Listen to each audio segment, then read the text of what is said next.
สบายใจนักมันทำให้ตัดรักตัดหลงในสงสารบรรเทามืดโมหันอันธการทำให้หายสะดุ้งไม่ยุ่งใจซึ่งเราเนี่ยบางทีมันลืมคิดไปมันก็เลยเกิดความงกความโลภความต้องการคนที่มีจิตอันทุรนทุรายแสวงหาด้วยความกระสับกระส่ายกระเสือกกระสนทุรนทุรายเนี่ยลืมคิดถึงเรื่องชีวิตที่มีน้อยนิดอยู่กับทรัพย์สมบัติได้น้อยนิดลืมคิดไปในแค่นี้ท่านได้ตรัสสอนเอาไว้ว่านะมินยะมานังธนะมันเวติกินจิเมื่อตายทรัพย์สักนิดจะติดตัวไปก็หาไม่นึกถึงนักร้องคนนั้นแกเที่ยวหาเงินวัน11 งานอุจจาระปัสสาวะปวดยังไงก็ขออั้นไว้ก่อนให้ได้เงินไว้ก่อนนะร้องก่อนแต่ในที่สุดสักนิดก็ไม่ได้ติดตามแกไปแล้วแถมที่เหลืออยู่ก็ยังสร้างปัญหาให้คนที่อยู่แย่งกันอีก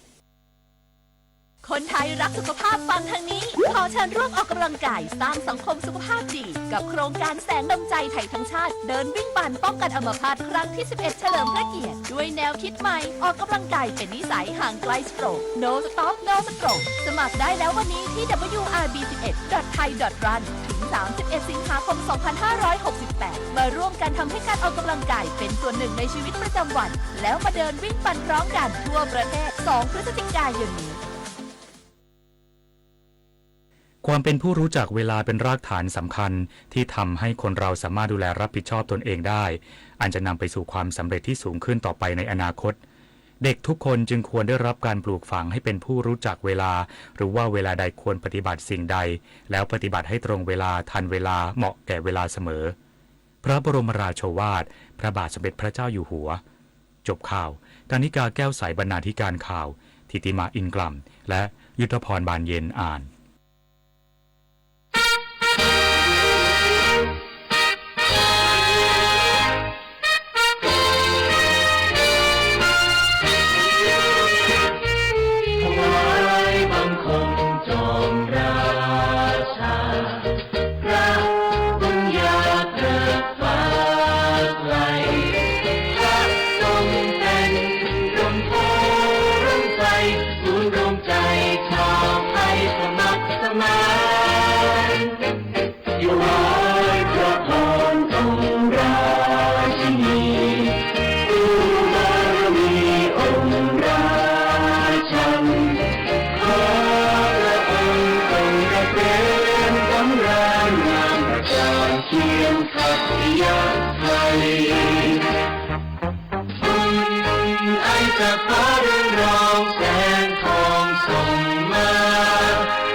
มิ่งขวัญปวงชนชาวไทยเกิดไทยประกวดในถวายใจสาธุดี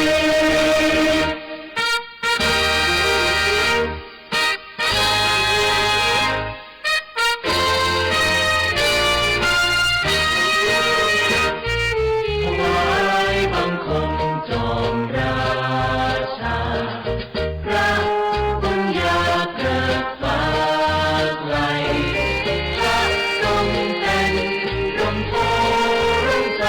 ศูนย์รวมใจชาวไทยสมัครสมานอยู่ร้อยพระพรองค์ราชินีดูบารมีองค์ราชันขอพระองค์ทรงกระเป็นสำราญงามประการเคียงขัตยาไทยไอจะฟ้าเรืองรองแสงทองส่งมาแผ่นฟ้าต่างตกใสมหาราชาราชินีมิ่งขวัญปวงชนชาวไทยเกิดไทยประกวดในถวายใจสาธุดี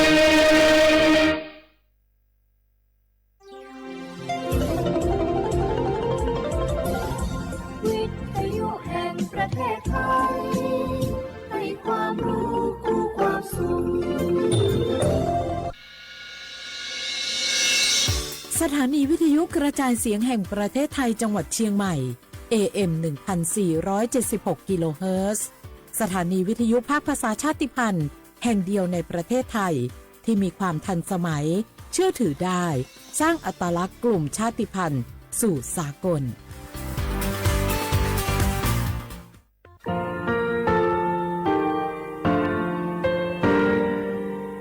งาคือมีติปิเพกาบิเชลงาคือติกาติชูเลติเลเพกาบิมาเฮยาค่างาคือชอยาออตุโคโลกาติเชวิออโครคาติผาคาชูโยอาชูโยวิโยกาคาเดติเลอติเกกาพุติลาวิทปาตองาคือชอยาอาสติกาวิโยงาคือออตุโคโลออโครคากาติเชวิอือเวอีเวมาโกติยาลิเลทอกาอายีอือเวคาชเวเพวิโยอลักวงงาคือออตุโคโลออโครคากาติยายามาเตียลาบิโลโกงาคือชอยาทอกา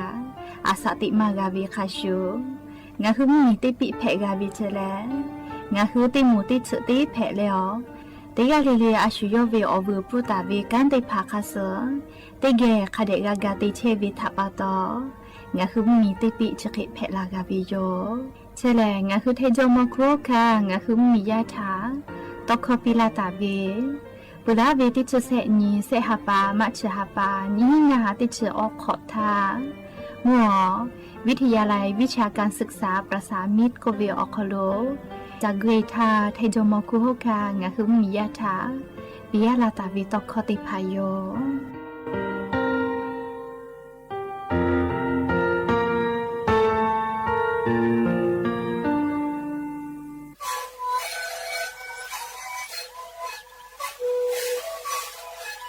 ชลิคูมันคือยาแก้เชื้อเบียออกข้อเชื้อและหุ่นข้อต่อตัวออกทีจังหวัดที่ไหนเอ็มนาบาเดที่โอฮาสุจิขอกิโลเฮลิงเลงหลอกพ่อออยาแก้เชื้อนาลีและได้ชิ้นนาลีเล่นถูกเบียออยาที่นาลีที่แต่และพ่อมันชาพยาลิงเลและหุ่นข้อก็เชื้อเบียและงานและหุ่นข้อก็เชื้อสมามาคาโบเมดิโซ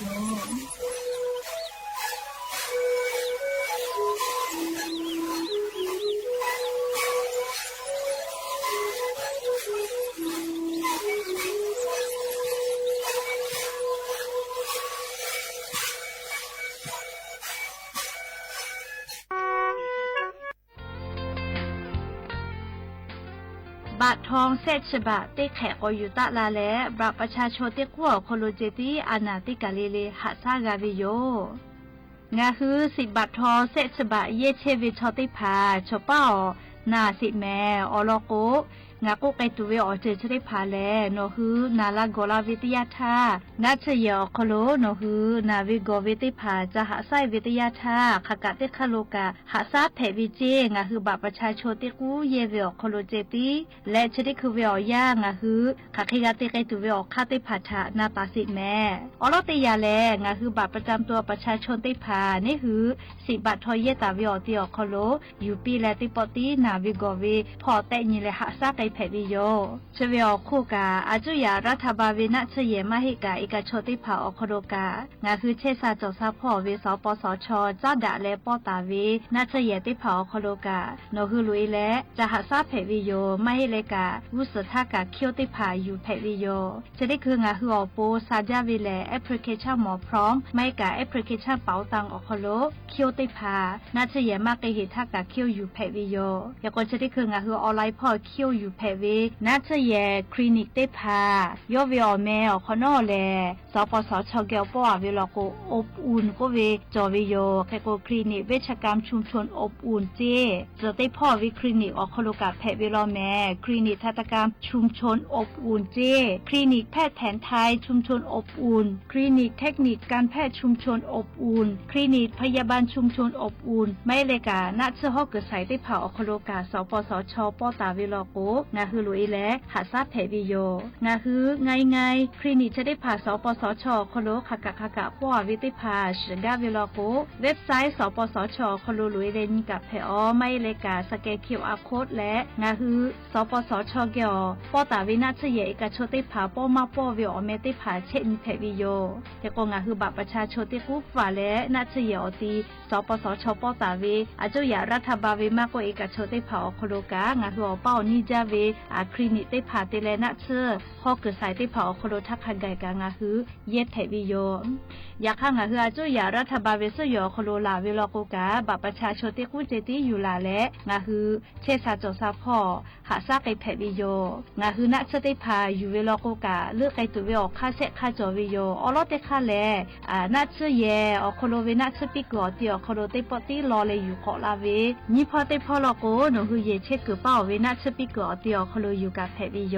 แล้วเลยมือเตค่าลโกเสค่าเตค่าแลไปสนิพ่อฟื้นลาจวิโยและต่อปะฮะเตเลงาฮือนาจาวิโอเจติพารับผู้วิลโกนาเชยหะมาเกโกเซโลโลเวโอเคติพารับผู้วิทยาทางาฮือสิทธิ์ยูเซฟโกเวเจติพาเยแผวิโยเชเวแลเจ็บป่วยฉุกเฉินวิกฤตโกเวเชเวอคโลแลงาฮืออเป้านิจาเวนาเชยอาจุยะเวมาโกเอกโชเวติกาเลเลกาอคโลโนฮือลุเอและเยแผวิโยอลโกอานาเจติพาเลนาเชยหะมาเกโกเซลาเวทาปาโตงาฮือสิบัตทอเซฉบาอคโลเตปอติเยแผวิเจภูมาปุวิโยไม่เลกานาและนาเชยหะลาเกโจวิทยาทาเจ็บป่วยฉุกเฉินโกเวนาบะแม่เตขอก็เชเวทากันชอนาริคาทากับโทรศัพท์ติแผวิโยและนฮืออลอเชได้ผ่ามานาเจและคดะกอนันดักกาวิโลโกสปสชพ่อเวโทรศัพท์นาบะแม่เตแซะ0เตแซะ0ไม่กะไลสปสชไม่กะ Facebook สำนักงานหลักประกันสุขภาพแห่งชาติเชเวอคโล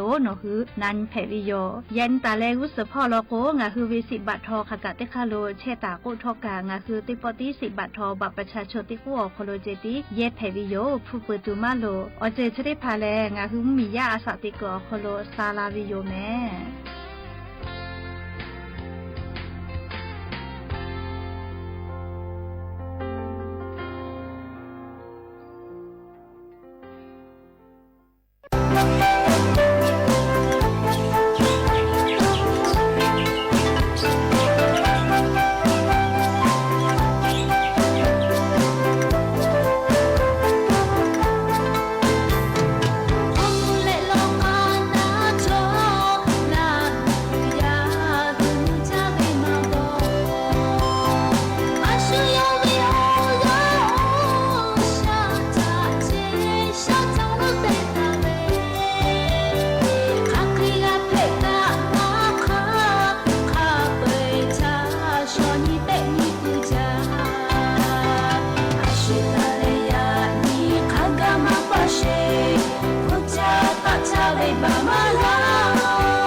水，阿皮发布，内雨啦，不要担心。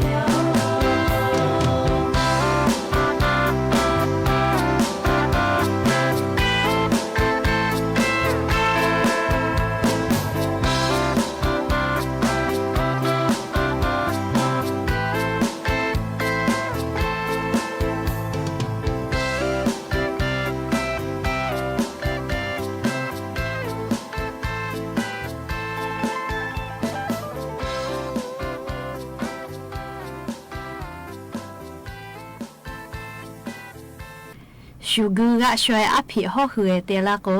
เลชูมาเฮลอจิแม่เลนี่คือละหุยาเพวิลอเจชิเพอก็เวสามา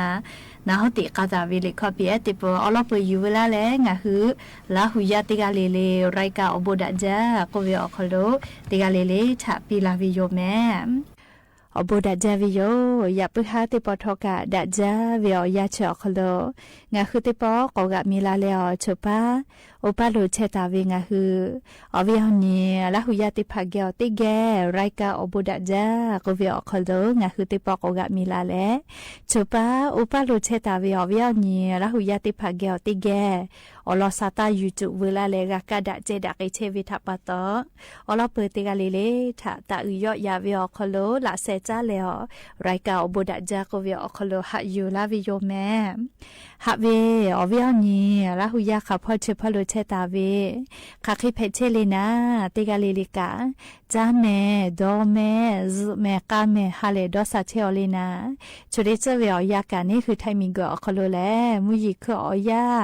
ลุลาปืเวทัปปะตอเลติกาลิลิกามุยิเซมาคาสุปอตอลาเวอานากอติพัทะนี่คือตอดาเลปูกากากิตูจาเวดอเวเชเวจอเวเตเจลิลิพอกาอายิเตเลอาชุยอตุยอยากาทะคเดญหาซาดักอิสิแมและยันนี้เวอยาเลชดิซอคโลกาสเปอออนียันนี้แลขอฮาปาจูฮาปาคโลยันนี้ติชนีนี้ยันนี้ฟ้าอินเพวิโยและจะขอนี้หินชงาขอสขอหาเวอนี้ละหุยาติเผาเตฮาเลเลเวอยาหินาริควายตาและก็นาริทักกายเตฮาเลเลงะคือละหุคอไรกาอบุดะเจ้าคโลวิทยุเรดิโอพอAM ติฮิโออหาสจิกะกิโลเฮิร์ตเตไลพองะคือละหุคอตอไกเชวิโยแมบุตาเลกันยุพอติพอ Facebook Fan Page สวทเชียงใหม่ AM 1476พอกะไลฟ์สดติดต่อไกเชียวอวิหนีละหุยาติภาติแกละหุคอพอนาและนี่คือละหุชเจทาโอกาปิดากิเพวิโยและอย่าปึหาติปอทอกะยูเวลาตาเวซาตาอลอติภาไลลอจอตาวิโยอคือปึตาและอเลมุทักกายติแกเชาและโอกาปิดากิสิแมหาเวียวนี้ละหุยาติเผามุยิคอยากาวิทยาทาแฮปปี้แฮคโลมูก็ใจวิติพัทกะสติติแม่อลกัวมูชกะเลจะเพวิมกะจอเลคเตแล้วจะมาเพแล้วอตมาเฮจาวิมกะจอวิโยเฮก็งะคือมูก็จะเลมูก็ฮอวิกะมาจะจอเลมาฮิกาจาจอวิทาชูแล้วมาชอมือเวลาโกกาตาก็ตาก็ติจาตาก็ฮอแม่เลอลกุมติยายาอตมาเฮจาวิทาปะตอจักเวลาโกกาลาจลาฮากาลีกูปีนาพิยอเตเลอลาสเลกามาเตียละก็อเลมือนี่คืออตุทกะสไกลาวิโยเฮก็แฮปปี้แฮคโลมุติพานี่คือจาจอวิมาจอเลตอตุมเลปืละพอเชียวเลยนะไลกาก็เวจะขอป้าตอตุมคเดมาตอลอเจอยากไลกาตก็ตอจาเราก็หมอเลยอยากก็ตอตุมมากก็เห็บท็อปมากก็เห็บเพาะก็เวชจ้าเพวิมุโยนะเลก็คเดกันยวิโยเพื่อเลกามุลกากาเจ้าเลยนะมุลกาเลมุชอนี้มุแพกูกาเจ้าละมุนักวิเลจะได้พากาเจ้าเลยนะจอนี่คือราหุยาจ้าจอวิมุติพายโยเลราอุสมุกะกูหมอก็มาเลคเดนิเมเลมุนี่นอนเวมุชอนี้จะได้พาจอชุดจ้าก็มาเลอยากข้างหือสติตาจอเวมุชอเลอพาดาจ้าเลปืมือแป้มาโนมาเอาให้มาต่อวิจะเคมุติผาแล้วก็เอาต่อมาจอวิทัปปะต่อปืมือแป้มาโนมาติผากะมานาฮะเวมาจาฮะเวเรียกก็เคยเวมุติผาแล้วก็จอเกนะเลยก็นี่คือจะจอเวมุลูกาแล้วก็เมจ้าก็มาเล่มุลูกาเลยเชปุรุเดียโตเวก็เวโยลาเลยก็เวียนี่ละหุยาติผาเลยแฮปปี้แฮก็ลมก็ใจวิกาสติติแม่เลแค่ก็งาคืนวิทยาทาเลให้ผู้ขอมว่าใจวิกา คุณอยู่บ่มากูเลอาปูเวกาละติซเวติภากะคาเดเวอลอกวเฮปขอกาลิมออตอมาจอเวตุนุตุซาเอเลวมาโกเมจาไลจุกุตอมาตาเลกาเลปื้จักคอเลชริภากาอานานาบือปุเวลาเวออตอมาปิลาเวเลงาคือชอยาทาอานานาบือเปลาเวตุนุตุซาเอติภาเพวิโยเลออตอมาจอเวนะเลเคกงาคือเตกาเลกาเนหืออตุทักคาเดฟาเชแม่เลเคกจะบึญฮาวิอยาแลอานากาไลจือปอตอลาเวลีจิขอเวอานาก็เวเจก็มาโรคไข้ดินก็เวเจเลชเวลกุกาเลโรคไข้ดินเลจิขอมาโกลีจิเนขอสจอวิเจเลแค่ก็จิตีมีขอเมอูขอสจอวิเจเลแค่ก็เนี่ยคืออสอสาติเลเปลาวิเจแค่ก็เนี่ยคืออสาพอติลุลาวินะเลแค่ก็วิญญาณละหุยาติพัทโตเลจิเนขอชมมตานะคือนะเลโรคไข้ดินก็วิชกะเชื้อแบคทีเรียติยาเจจิขอจอวิเลแค่ก็เพวิทยาท่าอตุฮอนาชนะจืเลอสูตอเบลาวิเจติตุติเลแค่ก็งาคือวิญญาณละหุยาติกาลิเลกาเลติจามือจาเชเวเลติมีติจาเชวิชอติผาลกุกาลีโนคืออีกะคาเดเฮบาลีติจามือจาปือขอลักปือขอนอลกุกาหรือเลกาติกาวิลกุนะเลคุณอยู่บอกคาเดจตุเลอานากุกาโลเปจาวิทัปตอเลติกาลิเลกาอาชุยอตูกาฟาเชวิโยแต่ก็แล้วมุยีเซมาคาสปอตอลาเวอานาทะจาดาวิอลอเอติผายูเวลาเลงาคือละหุยาติผาทาอลอซาตาติผาจะเกปีลาวิโยแม่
กานากิปตาวิลิคอชดิปทอกาตันบอลากวิลิสลาจัจอกาตาวิลิคอติปเพวิโยแมม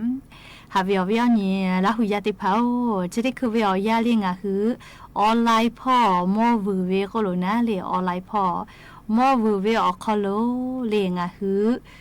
ปลายทางเตเวก็เวเตยาลอกว่ามอสุลาไทยเลยนี่คือฟูปีเวนะเลฟูปีและมอหาอยู่เวเลมอสุลาปาเกลเชเวอะไรปลายทางก็เวยอเฮก็ปุลาเวยอยาเลมอมากับผืนเสก็มาเฮก็ฟูกาปีเวนะเฮก็ออนไลน์พ่อมอวูเวอคอโลติปอปอแหลเลนี่คือดอเวเคเลมาฮิเวมอติผาฟูลาเวก็มาโฆษณาติมาลาเวโกฮาเตยานะอยากคันนี้คือกอฟูลาเวโกเตยาเลยจะรับปะตอจะได้คืองาหึมมีเวอเลียวค่ากฎหมายกะกูเกเชวิโยเลียวลอโกงาหือมอวิจ้าปะชอติภากะผู้เปือวิคาสมอติภานี่คือผู้เปือวิอผู้กะขอลอลอเตกะลิลิกะคาชเวกะเพตุอโปจะได้คือเวอยาเลียงาหือไทมิงกอคโลกะมุมีเวอเลียวค่ากฎหมายแต่เกตุโยเจอลอโกเลงาคือชอยามอวือเวออนไลน์พ่อมอวือเวใครเตเลเก็บเงินไปทางเตเวเตยาลอโกขี้เวนะเลยขี้เวมาเลยก็กว่า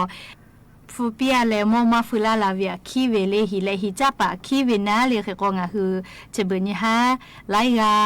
มาโกเลติพาลก็มาเวมอวือเวลก็มอสุลกาลาไทยเลยฟูปีเว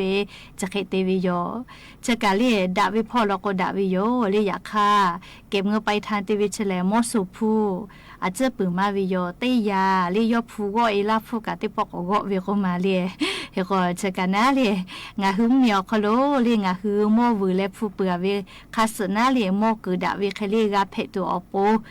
งาคือไทยมีก็คโลมีเวอเลียวค่ากฎหมายแต่แลเรียออนไลน์พ่อมอสาและปลายทาเตียวิมอติพานี่คือภูมาปิหิทาเลมอที่ลาตาวิโปโกขอพึ่งแผวิเจเลพึ่งนี่แหละนี่คือสาวิเคเลเลนี่คือมาลาวิเคเลมาฮิวิมอลโกนี่คือมาอยู่กะคอพิมาจอจิแมเลเฮก็เก็บเงินไปทาเตียเวเลมอติผากะพึ่งแผวิเจพึ่งยาและนี่คือสาวิเคเลฟูลาวิลอตุโกนาเลกาอยู่เวโยเลเฮก็งะหึมเมียวคโลกะอเลียวค่ากฎหมายแต่ตุโยจิแมเลเฮก็อเวียนี่ลาหุยาติผากะชิเบเลเลมอวูเวียมาพอติวเลติต่อเป้าเจเล Facebook เป้าเจอารมณ์มอวูปุจาแม่ชมติมาเฮลอยาไอยาเนี่ยกะมอวูปุจาวลอเลอะขอก็เวตินี่เลมอสุปามอสุลาเวคาบีเจเรียกว่าเอาเลี้ยวค่ากฎหมายจะได้ดอกูเลองะคือมุมียามอวูเวชอติผาทากากะหาซาลาวิชกะดะจาเวอเลียวค่ากฎหมายแต่จอวิทยาโยเลียวลอกวงคือมีญาติผากะกือกะจอเวคัสเลคาเดกะเพตัวอปูนะเคกวเชเวแลยูเวลาเลลิงะคืออวิอนี่ละหุยาติผาทะกอมาลาวิสาตาติผาเพวิโยและอย่าเพิ่งหาติปอชิดากระดาษตัวเวอลอซาตาเลจะใครไม่จะได้โยแม่รู้ละเลยอ๋อกากาพนาเลยอ๋อกาปีละเชเวงะคือละหุยาติกาเลเลกะอบูจาแม่ไรกาอบูดาจานาเปือขอนอลอกเลติกาเลเลกะซแม่กาแม่เชซาจอซาฮาเลดอซาปิแม่อย่าเพิ่งหาอบูจาแม่ติกาเลเลชิกาติโตไกกุมชิกาติมไกกุมมูกามูเมมีเมตุโคไกเลมชอยาวาจาชิเวียกุมเตปาสปากามุเมยาอุเมนุเตปากมขวามีโคจวุเมเตปามุเตมุเนตุมตาอุเม te pa pa ye pa ba tum su cha kêu menu na kha ti chê cu lên mê ye sa ye te ve la le cum bồ nè bồ lô tì lê có khắp chữ tham mà khóa chỉ là lê nông chú gái là chào nhòa khô gà lão chỉ mê nô xí chơi cả cho cốc bưởi chỉ gái chỉ gái tí tổ gầy cũng chỉ gái tí mưa gầy cũng mùa gái mùa mẹ mi mẹ tu cô gầy lên cho giá và giá chỉ vì cũng để bà sa pa cả nghe dạy menu để bà gồm khóa mi khô dư mẹ để bà mê tê mình nhé tùm tại mẹ để bà ye bà bà tùm su cha kêu menu na kha ti chê cu lên mê ye sa ye te ve la le cum bồ nè bồ lô tì lê có khắp chữ tham mà khóa chỉ là lê nông chú gái là chào nhòa khô gà lão chỉ mê nô xí chơi cả cho cốc bưởi mu da mi da mu thai mu mi mu da mi da mu thai mu khô lô che da cho da mu thai mi khô lô thơ đã yu đã mơ thái mu khổ lô khổ đã lô đã mơ thái mi khổ lô cho đã hồ đã mơ phá mu khổ lô dễ đã thô đã bừa về mẹ ai mi khổ lô lo đã ha đã ta bỏ mu khổ lô dễ bữa khó nữa mà phá mu khổ lô thổ bữa khó xử mẹ ai mi khổ lô là hô นำรายการ สถานีวิทยุกระจายเสียงแห่งประเทศไทยและเครือข่ายทั่วประเทศเสนอข่าวต้นชั่วโมงรู้เร็วรู้จริงเกาะติดทุกสถานการณ์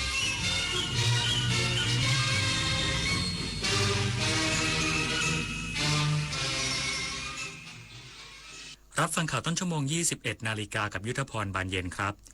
โฆษกกระทรวงการต่างประเทศย้ำประเทศไทยจะใช้กลไกทวิภาคีพูดคุยแก้ปัญหาความขัดแย้งสถานการณ์ชายแดนไทยกัมพูชาในการประชุมคณะกรรมาธิการเขตแดนร่วมวันที่ 14 มิถุนายนนี้อีกสักครู่กลับมาติดตามรายละเอียดครับจากน้ำพระราชหฤทัยของพระบาทสมเด็จพระเจ้าอยู่หัวที่มีพระบรมราโชบายในการพัฒนาฟื้นฟูคลองต่างๆทำให้คลองแม่ข่าจังหวัดเชียงใหม่เปลี่ยนจากคลองที่มีสภาพเสื่อมโทรมเต็มไปด้วยขยะและน้ำเน่าเสียสู่การเป็นแม่ข่าโมเดลคลองสวยน้ำใสไหลดีชุมชนมีสุขต้นแบบโครงการจัดการคูคลองในแหล่งชุมชนเพื่อสภาพแวดล้อมที่ดีและพัฒนาคุณภาพชีวิตของประชาชนอย่างยั่งยืนถนนดนตรีไลฟ์เดือนมิถุนายนสนุกกับจังหวะที่อยู่ในสายเลือดของคนไทยดังไปทั้งแผ่นดินฮิตไปทุกชนชั้นจุดผสานทางวัฒนธรรมกับหมอลำสามชาติลาตินซูพร้อมศิลปินรับเชิญเท่าสราวุธทุ่งขี้เหล็กวันศุกร์ที่ 20 มิถุนายนนี้เวลา 18 นาฬิกาณห้องออดิโทเรียมอาคารศูนย์ปฏิบัติการถนนวิภาวดีรังสิตดินแดงกรุงเทพมหานครติดต่อเข้าชมฟรีได้ที่ Facebook ถนนดนตรีเรายังเป็นนักเดินทางเมื่อเราก้าวทันเราต้องรักษาพัฒนาและส่งเสริมผลประโยชน์เพื่อความก้าวหน้าสู่ยุทธศาสตร์ที่สำคัญเราพร้อมผลักดันกิจกรรมเชิงรุกที่สร้างสรรค์ในทุกมิติรวมทั้งสร้างสรรค์ความเข้มแข็งในภูมิภาคที่มีอาเซียนเป็นศูนย์กลางเราสนับสนุนการส่งเสริมและเชื่อมโยงในเวทีเจรจาการค้าการลงทุนเรารักษาสันติภาพเสถียรภาพความมั่นคงและความมั่งคั่งประชาคมอาเซียนประชาชนเป็นศูนย์กลางเราไม่ทิ้งใครไว้ข้างหลังมหานครแห่งอาหารและบริการหาล้านสู่ตลาดโลกซอฟต์พาวเวอร์ด้านอาหารปลากุเลาเค็มตากใบนราธิวาสไก่เบตงยะลาปูทะเลปัตตานีโคพันธุ์พื้นเมืองและแพะวัตถุดิบชั้นเยี่ยมของท้องถิ่นได้รับมาตรฐานอาหารสากลและอาหารหาล้านผลักดันให้เป็นพื้นที่มั่นคงทางอาหารสร้างเศรษฐกิจชุมชนเพื่อยกระดับคุณภาพชีวิตภายใต้ระเบียงเศรษฐกิจหาล้านจังหวัดชายแดนภาคใต้โฆษกกระทรวงการต่างประเทศย้ำประเทศไทยจะใช้กลไกทวิภาคีพูดคุยในการประชุมคณะกรรมาธิการเขตแดนร่วมวันที่ 14 มิถุนายนนี้เพื่อแก้ปัญหาความขัดแย้งสถานการณ์ชายแดนไทยกัมพูชานายนิกรเดชพลังกูลอธิบดีกรมสารนิเทศและโฆษกกระทรวงการต่างประเทศกล่าวถึงการเตรียมความพร้อมการเข้าร่วมประชุมคณะกรรมาการเขตแดนร่วมไทยกัมพูชาในวันที่ 14 มิถุนายนนี้เน้นลดความตึงเครียดทำให้ประชาชนในพื้นที่อยู่ร่วมกันได้อย่างสันติและทำเรื่องเส้นเขตแดนให้มีความชัดเจนเพื่อนำไปสู่การแก้ปัญหาที่ยั่งยืนในการปกป้องอธิปไตยของไทย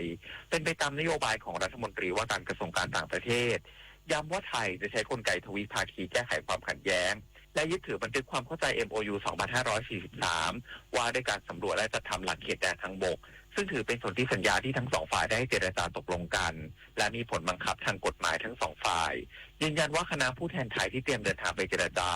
จะปฏิบัติหน้าที่อย่างเต็มที่สำหรับรายละเอียดของการประชุมครั้งนี้ยังอยู่ระหว่างการหารือของทั้งสองฝ่ายยืนยันว่าการสำรวจหลักเขตแดนร่วมกันเป็นหนึ่งในวาระที่จะมาร่วมพูดคุยกันอย่างแน่นอนยอมรับว่าปัญหาเขตแดนที่เกิดขึ้นไม่ใช่เรื่องง่ายที่จะทำให้สำเร็จในการประชุมเพียงครั้งนี้จะต้องมีการเจรจากันอย่างต่อเนื่องปริญญวิทย์เปี่ยมสมบูรณ์รายงานตำรวจไซเบอร์แถลงผลปฏิบัติการจับกุมผู้กระทำผิดออนไลน์ขายอาวุธปืนและบุหรี่ไฟฟ้าพร้อมย้ำจะทำให้พื้นที่ออนไลน์เป็นพื้นที่ปลอดจากสิ่งของผิดกฎหมายพลตำรวจโทไตรรงค์ผิวพรรณผู้บัญชาการตำรวจสืบสวนสอบสวนอาชญากรรมทางเทคโนโลยี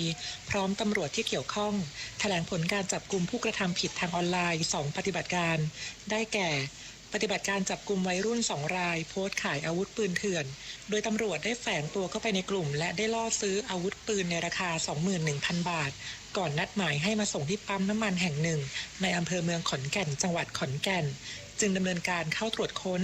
พ พบอาวุธปืน2กระบอกขนาด9 มม.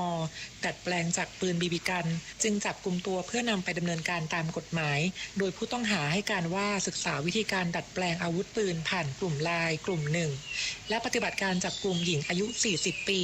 หลังมีพลเมืองดีแจ้งเบาะแสผ่านแอปพลิเคชันทางรัฐว่ามีผู้ขายบุหรี่ไฟฟ้าผ่านทาง Facebook ตำรวจได้ทดลองสั่งซื้อปรากฏว่าได้รับสินค้าจริงจึงดำเนินการเข้าตรวจค้นบ้านหลังหนึ่งที่บริเวณวัดมาบตาพุธตำบลมาบตาพุธอำเภอเมืองระยองจังหวัดระยองพบเครื่องบุหรี่ไฟฟ้าชนิดสูบแล้วทิ้งกว่า160ชิ้นเครื่องบุหรี่ไฟฟ้าชนิดเปลี่ยนหัว3เครื่องหัวน้ำยาบุหรี่ไฟฟ้ากว่า30ชิ้นและน้ำยาสำหรับเติมบุหรี่ไฟฟ้ากว่า70ขวดรวมทั้งอุปกรณ์บรรจุกล่องพัสดุและเครื่องมือสื่อสารที่ใช้ในการกระทำความผิดโดยพลตำรวจโทไตรรงค์กล่าวว่าการปราบปรามอาชญากรรมทางออนไลน์ทุกรูปแบบเป็นนโยบายเน้นหนักและตำรวจไซเบอร์จะไม่ยอมให้มีการโพสต์ขายอาวุธปืนหรือบุหรี่ไฟฟ้าทางออนไลน์เด็ดขาดธนพร ปรุณฤทธิ์รายงานโครงการส่งน้ำและบำรุงรักษาชีกลางยกประตูระบายน้ำเขื่อนวังยางจังหวัดกาฬสินธุ์หลังระดับน้ำในลำน้ำชีเพิ่มสูงขึ้นอย่างต่อเนื่องจากผลกระทบของพายุโซนร้อนวูติบบริเวณทะเลจีนใต้ตอนบนเคลื่อนผ่านเกาะไหหลำในช่วงวันที่ 13-16 มิถุนายน 2568 ส่งผลให้มรสุมตะวันตกเฉียงใต้ที่พัดปกคลุมประเทศไทยมีกำลังแรงขึ้นทำให้ภาคตะวันออกเฉียงเหนือมีฝนเพิ่มขึ้นและมีฝนตกหนักบางแห่งเกิดฝนตกชุกในพื้นที่จังหวัดขอนแก่นและจังหวัดมหาสารคามส่งผลให้ระดับน้ำในลำน้ำชีหน้าเขื่อนวังยางตำบลลำชีอำเภอคลองชัยจังหวัดกาฬสินธุ์เพิ่มสูงขึ้นอย่างต่อเนื่องและมีแนวโน้มที่จะสูงขึ้นอีกนายรังสรรค์ วรรณชัยหัวหน้าฝ่ายวิศวกรรมรักษาการในตำแหน่งผู้อำนวยการโครงการส่งน้ำและบำรุงรักษาชีกลางจึงได้ลงนามในประกาศฉบับที่3เรื่องยกบานระบายพ้นน้ำเขื่อนวังยางโดยจะดำเนินการยกบานระบายพ้นน้ำทั้งหมด6บานเพื่อเพิ่มการระบายน้ำได้สะดวกยิ่งขึ้นตั้งแต่วันที่12มิถุนายน2568เป็นต้นไปขอให้หน่วยงานที่เกี่ยวข้องผู้นำชุมชนท้องถิ่นท้องที่ได้แจ้งเตือนและประชาสัมพันธ์ให้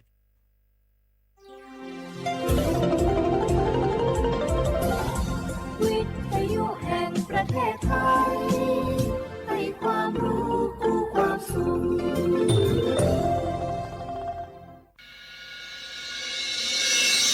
สถานีวิทยุกระจายเสียงแห่งประเทศไทยจังหวัดเชียงใหม่ AM 1476 กิโลเฮิรตซ์สถานีวิทยุภาคภาษาชาติพันธุ์แห่งเดียวในประเทศไทย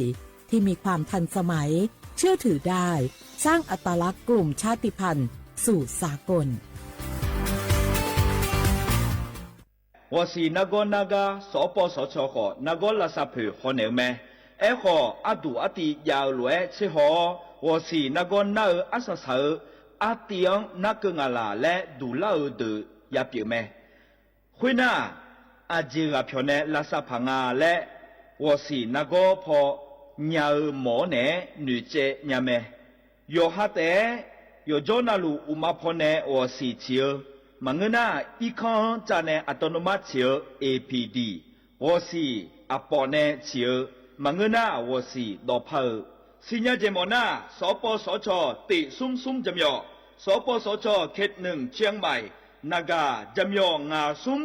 นี่เยงาซุมงางาปโยดามโอเดนาgaตีโก怎么นึมานาโกนาลูเดนาgaตีซุมนี่ซุมโยกานาลูกาดูไม่ได้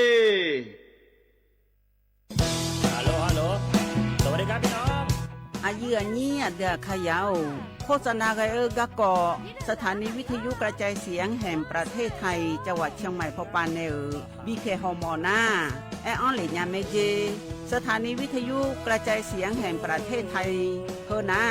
อย่าซินก้อนบีดูอย่าล่อนแต่ช่องหางละหาเชลกะปอจากกันเนดู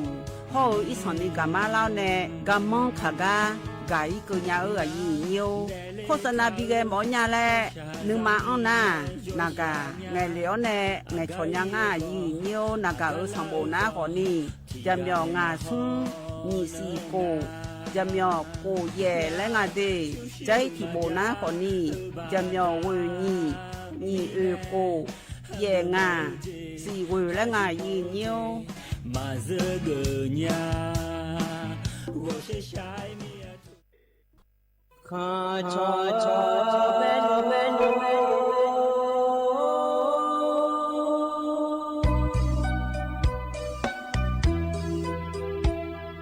在你照顾你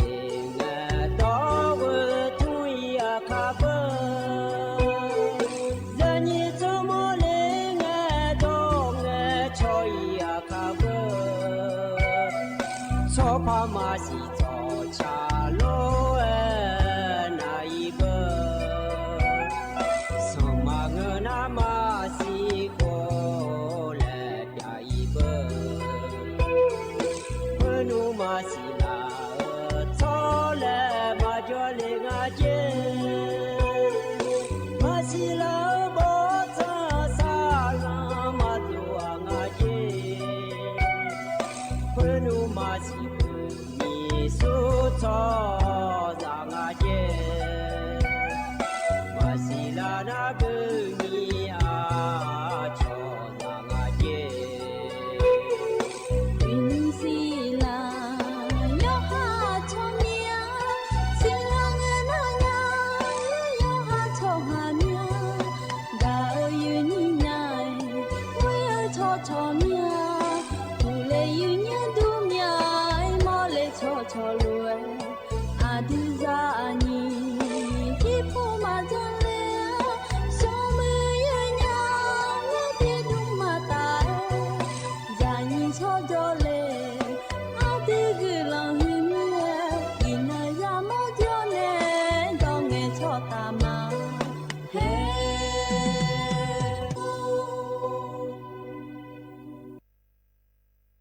udu thama yi nhiều nhung chỉ ga yi ni ne phaya thonju la me yi nya yo mi na lu thonju la lo ayam na li ti la du na li we lang ne che lang ko ni thonju la ne ga ko ti je chi chue phaya jaga ne la me yi nya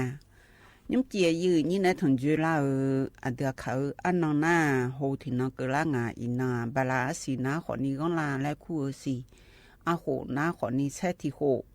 มิชเมออันนอนาขอในวันพฤหัสกันนกละงายีญาวัตี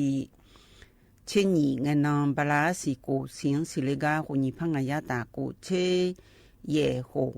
อายามที่นอสาที่นอเบลาจีกอยู่ดึมาขอยีญายิมคานาขอนี้ยังยังจอลูแม่หรอยังอย่าดูว่าจียายังอะไรอย่าชันเทดาอะไรอยู่หามดวงไงไงต้องเทดาก็อยู่ข้าชันเทดาหรอยีเนียวเธออุเยเลยรอดอลรออยู่นิวที่กานาดอลสอนนี่เบียงฐานในยานยารอที่กานาอุเยเลยนะมันมาดูนี่คนนี้ที่แต่บ่ชอบอีจูแล้วรออยู่เนี่ยก็กังอะไรอยู่หาอีกครั้งอยากอุเยยังพากันนะคนนี้มีอ๋อดูเลยเนี่ยอยู่เพื่อเดินนะคนนี้อยู่ข้าช่างไทยดารออยู่นิวเธอผิวผู้หลาโลซื้อผู้หลาโลอะไรเข้ามาบินยานี่หามาดูบินมีอ๋อแน่ตัวลูกเทล่าชาลาพานายหอมดวกก็เข้ามาเจดูรอยีเนียวน่าเธอกึกงามีเบียผู้หลาเบียเลยพาเลยแหละก็จอดดูน้ำตาช้อนขอมือรอเธอกามีเบียผู้หลาเบียลาพางาโทมิชัยเธอมาเธอนี่แลมเสียตัวนะขอนิโลผู้หลางงอชนเจแกอยู่ข้าหอชนเจดาลอยีเนียวอยู่ว่านาลูนี่ยอนดอกบัดาบ้านแน่เฮียมเกล้าหน้ายุชนไทยดาเลยอยู่จ้อนาลูยาเอ็นแม่ยีเนี่ยเธออย่ามาแซ่บุคลามาผู้หลาโลและเอาล้อผู้หลาโลแล้วก็อยู่ข้าย้อนเดยืเนียวเดที่ปวดหน้าย้อมมือจ่อเดินหน้าขอนี่ช่องห้องน้ำเธอก็โดนนื้อเนี่ยก็ยี่อีเธอก็ยี่ป้าอันเล่ฐานเนี่ยดูแลยังไงยืเนี่ยรอเธอมีเนี่ยอันรอไงข้าย้อนเดยืเนียวเดอุยเย่อันเลี้ยวในยูมีรอยืเนียวมิชายอามีมาจ่อหมดเนี่ยดอลลาร์ลอยnhiều thứ mình nè chỉ ya yo hang có lá pha cái đồ phe cho hư được khổn như thế âm nhon biểu lao lại mà cái nhà bự mà em nhà bự thì buồn na yang còn à lại thì buồn này không hay vô cái hormone này ở chỗ khuôn này bị nhẹ liễu lô làm sẽ vô cái mong à vô cái họ lưu đa đề gì nhiều đề này những khả năng còn ní lòi gì nhiều hư gì để đô la lỡ la hay yo ha ja thơ ja nya gì mà ja nya gì lại bong à lo từ mình này mà ja nya gì na khó ni ja na yo han từ la nga ja nya nga là mà ja nya nga là lẽ yo khá trong thẻ đa lo gì nhiều hơn cái này na nhà từ này chắc cái thịt ti ta có lúc nào biểu đáo này lo gì nhiều khano yo gì yo có ja cả này mà gì nhà nhà từ này chào ở đồng bè có nào còn ní anh như vị nàyสมาคมอาคารในชาวรอยnhiềuอยู่หันในชาจุธาก็อีอะไรและชมใจสมัยเรียนเสียชาทุกทีแต่ก็รู้น่าเบียดดามาเนี่ย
ยันนะหาเบียวดูเอลอยีเนียวหน่อยเดินในชาเอลอยีเนียวเฮกันในนางก็ก่อจักะด้านในญายีเนี่ยอะดอมเบก็นาลอยีเนียวตะกาเธอดานโนจราจรจังหวัดเชียงใหม่พอปานในจักะในง่ายีเนี่ย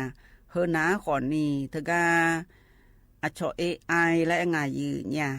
เธอ AI อัจฉริยะและเธอนาขอนี่อาบาทอมอถาและกึกคาเดมียนถาเธอนาขอนี่ยันลันเดชหาโลอยู่มันก็จอยอยู่มือพอมาบิลาแลราชานี่พอชบาดาแลรอลาแลราชาก็กอบิกาคาเลแลเธอมีแน่เฮจีก็กอยายุมลาลวยยาสินกังเฮจีก็กอยาแม่เนงายีเนี่ยก็จะกันเนเฮกานะขอนี้พันตำรวจเอกไพศาลนันตาและคุงาแทรองผู้บังคับการตำรวจภูธรจังหวัดเชียงใหม่ในจักรในนะขอนี้ตำรวจภูธรจังหวัดเชียงใหม่เฮอนะขอนี้เจ้าหน้าที่จราจรเกือเดืองล่อถ้าก็ AI และเธอยศสื่อก็กอคันในอยู่ก็กอยศสื่อก็กอดูล่าเมียอียุมจังหวัดเชียงใหม่ละเฮนายมยาก็เดมียงถาเมียเธออยู่ก็กอเธอก็ตะกลุมดาในยมือดูเลยผายลอยยืเนียวและบิสิญาเจแล้วตัวงายืเนี่ยแต่ก็บิสิญาและเฮนาขอนี้แต่ก็กล้องอัจฉริยะ AI เฮนาขอนี้เธอวิทยากรศูนย์ CCTV และงาแถทัวปานยสินกอนทัวปาญาเดอลาเนบิเมไลเจยืเนี่ยเจมาเมื่อละเฮนาเธอก็ AI เธอยมยากาเดมียงไทยเจช่วยยาเยอะพอยมยากาดวงรอยืเนียวเฮนาขอนี้ยันลันเดชหังมาบิลาเลมบิลาชาและบิกาคาเลและเดมียงไทยมาเจยืเนี่ยเฮนาขอนี้เธอยันลันเดชหังก็จอตาโลอยู่เมื่อเธออยู่ๆปีงาและอยู่จีนารุชงทันอันยังงายืเนี่ยเธอไฟเขียวไฟแดงมานานี่อีเจงาลาอุดุมาเจลิญากาและบุทากาอุดุมเจลิงาลา อยู่ฮาโลงอแงเข้มขันนิรภัยเธอมาเกืองาโลและโทรศัพท์มือถือยุ่งง่าล่ะโลงอแงและมาเสียให้โคโลอยู่จินาลูท้องถาเจเดยืเนียวเดเธอมีแน่เฮก็ดูนะขอนี้ช่วยอย่าหอนะขอนี้ยออกมาเงือเบื่อยืนี้เธอบัดบ้านแน่ชกข้าวปันใน AI และคู่เธอแน่ฮอลือดาญาเมียเธอได้มีละถ่ายเจยืญาเธอกาพัฒนาเมืองอัจฉริยะสมาร์ทซิตี้และหือเราจะมาเมืองน่ะอยู่ว่าน่าลูบิสิญญาพายันลันแต่ช่วงหาอยู่ว่าน่าลูเธออากปายากปาลาขอนี้แต่อยู่ว่าน่าลูสิญญาน่าลูช่องเทดาวและสิญญาเนี่ยที่น้องอยู่ห่างไอ้ย้อนดำเป็นไงจ้าที่เดือนน่ะมาช่องเทดาวขอนี้แต่ดันโว้เธอมาเรียนงานเนี่ยอยู่นี่ไอ้ขอนี้ยุ่งนะขอนี้นี่ชอบแผ่นหน้าช่องเทดาวละยันนี้แล้วจากาเนก็กองอายีเนี่ยใจที่ก็ดูนาล้อยีเนียวทกาผู้อำนวยการโครงการชลประทานจังหวัดเชียงใหม่พอปานในจากาเนง่ายยีเนี่ยเฮนาขอนี้ทกาจังหวัดเชียงใหม่ละเฮนาล้อยีเนียวชลประทานและเธอชออีจูจอนดูอีจูพอปาฮอลือดาวพยองล้อเธอชออีจูทกาชุลประทานและจงยืพอฮอลูดาวเธอเพียงขอมือล้อยืเนียวแกอินุมเธอก็อดมแบบเนี่ยมันดาละเธอที่ยาตานีชิสุงกุขลาเมจียืเนี่ยเนาะเธอมีแน่วัดที่เชติเงินน้องล้อยืเนียวมีน้องนาคนนี้เธอก็อ่างเก็บน้ำแม่เจาะหลวงและงายีเนี่ยโครงการชลประทานจังหวัดเชียงใหม่ตำบลดองแก้วอำเภอแม่ริมจังหวัดเชียงใหม่และห้วยน้าขอนี้นายเกื้อกูลมณะสามพันสกุลและคู่เหือน้าขอนี้ชลประทานพอยีเกือในโจกังะน่าเจ้าหน้าที่เธอปามหยอมลือดาวเดยว่านาลูยาดำในงาล้อยีเนียวเหือน้าขอนี้วันสถาปนากรมชลประทานและงาแถกรมชลประทานปาอัดดอมแบนเนี่ยมันดาวเธอที่ยาตานีเชื่อสมบูรณ์ขอลาเมียเขาก็ได้นาขอนี้งาสาพเพียจีแล้วตัวงายืเนี่ยนาก็ได้นาขอนี้ถ้าไกจูโลกจ่อๆลาบุลาเซเนจีแล้วตัวงาเฮนาขอนี้เขาก็เกิดลาเธอว่าที่เชื่อสมเดียขั้นที่สองยืเนี่ยมีนอนในจังหวะแล้วขั้นที่สองว่าที่เชื่อสมเงินนอนเธอวางคล้ายวันสถาปนากรมชลประทานและงานี่สออาเจว่าที่ชื่อสมเงินนองอดอมเบเงปูพอลอนั่นนี่สอตาเล่เบลานาทียาตานี่ชื่อสมโหเบลาสอยอาเจแล้วตัวเองเธอเจ้าหน้าที่เธอปาฮอลือดาวเดอลอน้าคนนี้พอปาหมอเมื่อเดอชุลประทานเฮอขอมือสลันดาขาเดืองถ่ายมือลังฮัจจกกะเกยชบันเนกะกออาเจแล้วตัวงานน่าดิมาสัมภาราชการที่5ลองงานเล่เธอแน่จอนดูอ้อแน่บีมดาวก็ก่ออาจีเนี่ยแล้วตัวงานเฮนาขอนี้เล่าพอกับบีมือโลสลันดาเขาพอกับบีมือโลและบีไลเจดาวจีเนี่ยแต่ก็จังหวัดเชียงใหม่ละเฮนาล้อเนียวเธอราชการที่9นะขอนี้แกโครงการอันเนื่องมาจากพระราชดำริและงานเนี่ยเธอชลประทานจังหวัดเชียงใหม่เฮนาขอนี้อาคุญีพระยาตาสิชิญีหวงยุมดาลาเอจีเจมาเมอละเฮนาแล้วตัวงาแทเธอก็อยู่หัวอดอมเบลเจฝ่ายสีธุกิจปรีดาแม่น้ำปิงเธอก็ลอยเนียวบ้านสหกรณ์ตำบลแม่แฝอำเภอสันไซเธอก็อดอมเบลมาเจจุเบเบนาลอยเนียวนาก็ในนาขอนี้ที่ก็จื้อยาวขอมือที่ยอดจื้อปีมือล่าและจังดาลาเจทุกคนในนาขอนี้เธอก็ชออ่างเก็บน้ำและงายเนี่ยแกจังดาลางาลอยเนียวเธออดอมเป็นไงจ้าชลประทานพออีจุอจิจุเตละตือโลและนาโยนาขอนี้เธอก็อ่างเก็บน้ำแม่งักสมบูรณ์ชนอ่างเก็บน้ำแม่กลัวดมทาลาเดือดตอนนี้เดยเนียวเดยมยาก็จูผู้ละตือฐานในบิดองเฮนาขอนี้แกที่ยอดจีดาละงาอาคุญีพระยาตาสิเชญีหัวละตาพปาลอยเนียวเธอมีแน่ยูชาโปจ้องอะไรเฮนาขอนี้ลออีจุตัวโลจ้องโดนแน่ยันลันเดช่อหาสลันดาก็ข้าก็ชบาเฮนาขอนี้โครงการชอ โครงการพระราชดำริและงานดอโตสมยาสมเชสีก็ดูย้อนได้เจยืเนี่ยคณะทกามิทกาลอยืเนียวมิขาวดอแพผู้ยากาเรนี่เชสมกาดูย้อนโดยเจแล้วตัวงานแทนดีมาผ้าเหนือปาเรลอยืเนียวดื้อมามือที่กองายืเนี่ยกันในหน้าในเดือนในชากาทิติตะกลุนหาเบียดามายืเนียวอันนี้น้องเบนบุญนิตาและขวดในชากาตะกลุนหาเบียดามายืเนี่ย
อันนี้น้องเบนในชาอกาเกยันหาเปียวดูไว้หล่อยืเนียว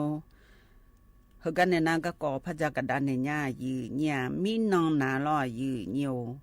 มีน้องนาคนนี้อุเย่เย่เลยยืเนี่ยอุจิทพอยมยากาอุเย่เย่เลยในจิมาเมื่อยมยากาอีจุดังหล่อแต่มีในอุเย่โคโลเย่เลยนาหล่อยืเนียวก็จอเธออเมียจิมามือจ่อยังงานเนี่ยถึงก็โดยสุเทปุยและเธอไงหล่อตัวเด็กก็ดูยมยากาพิเทอเจแล้วตัวงานน้ำตกผู้หลาคนนี้หล่อ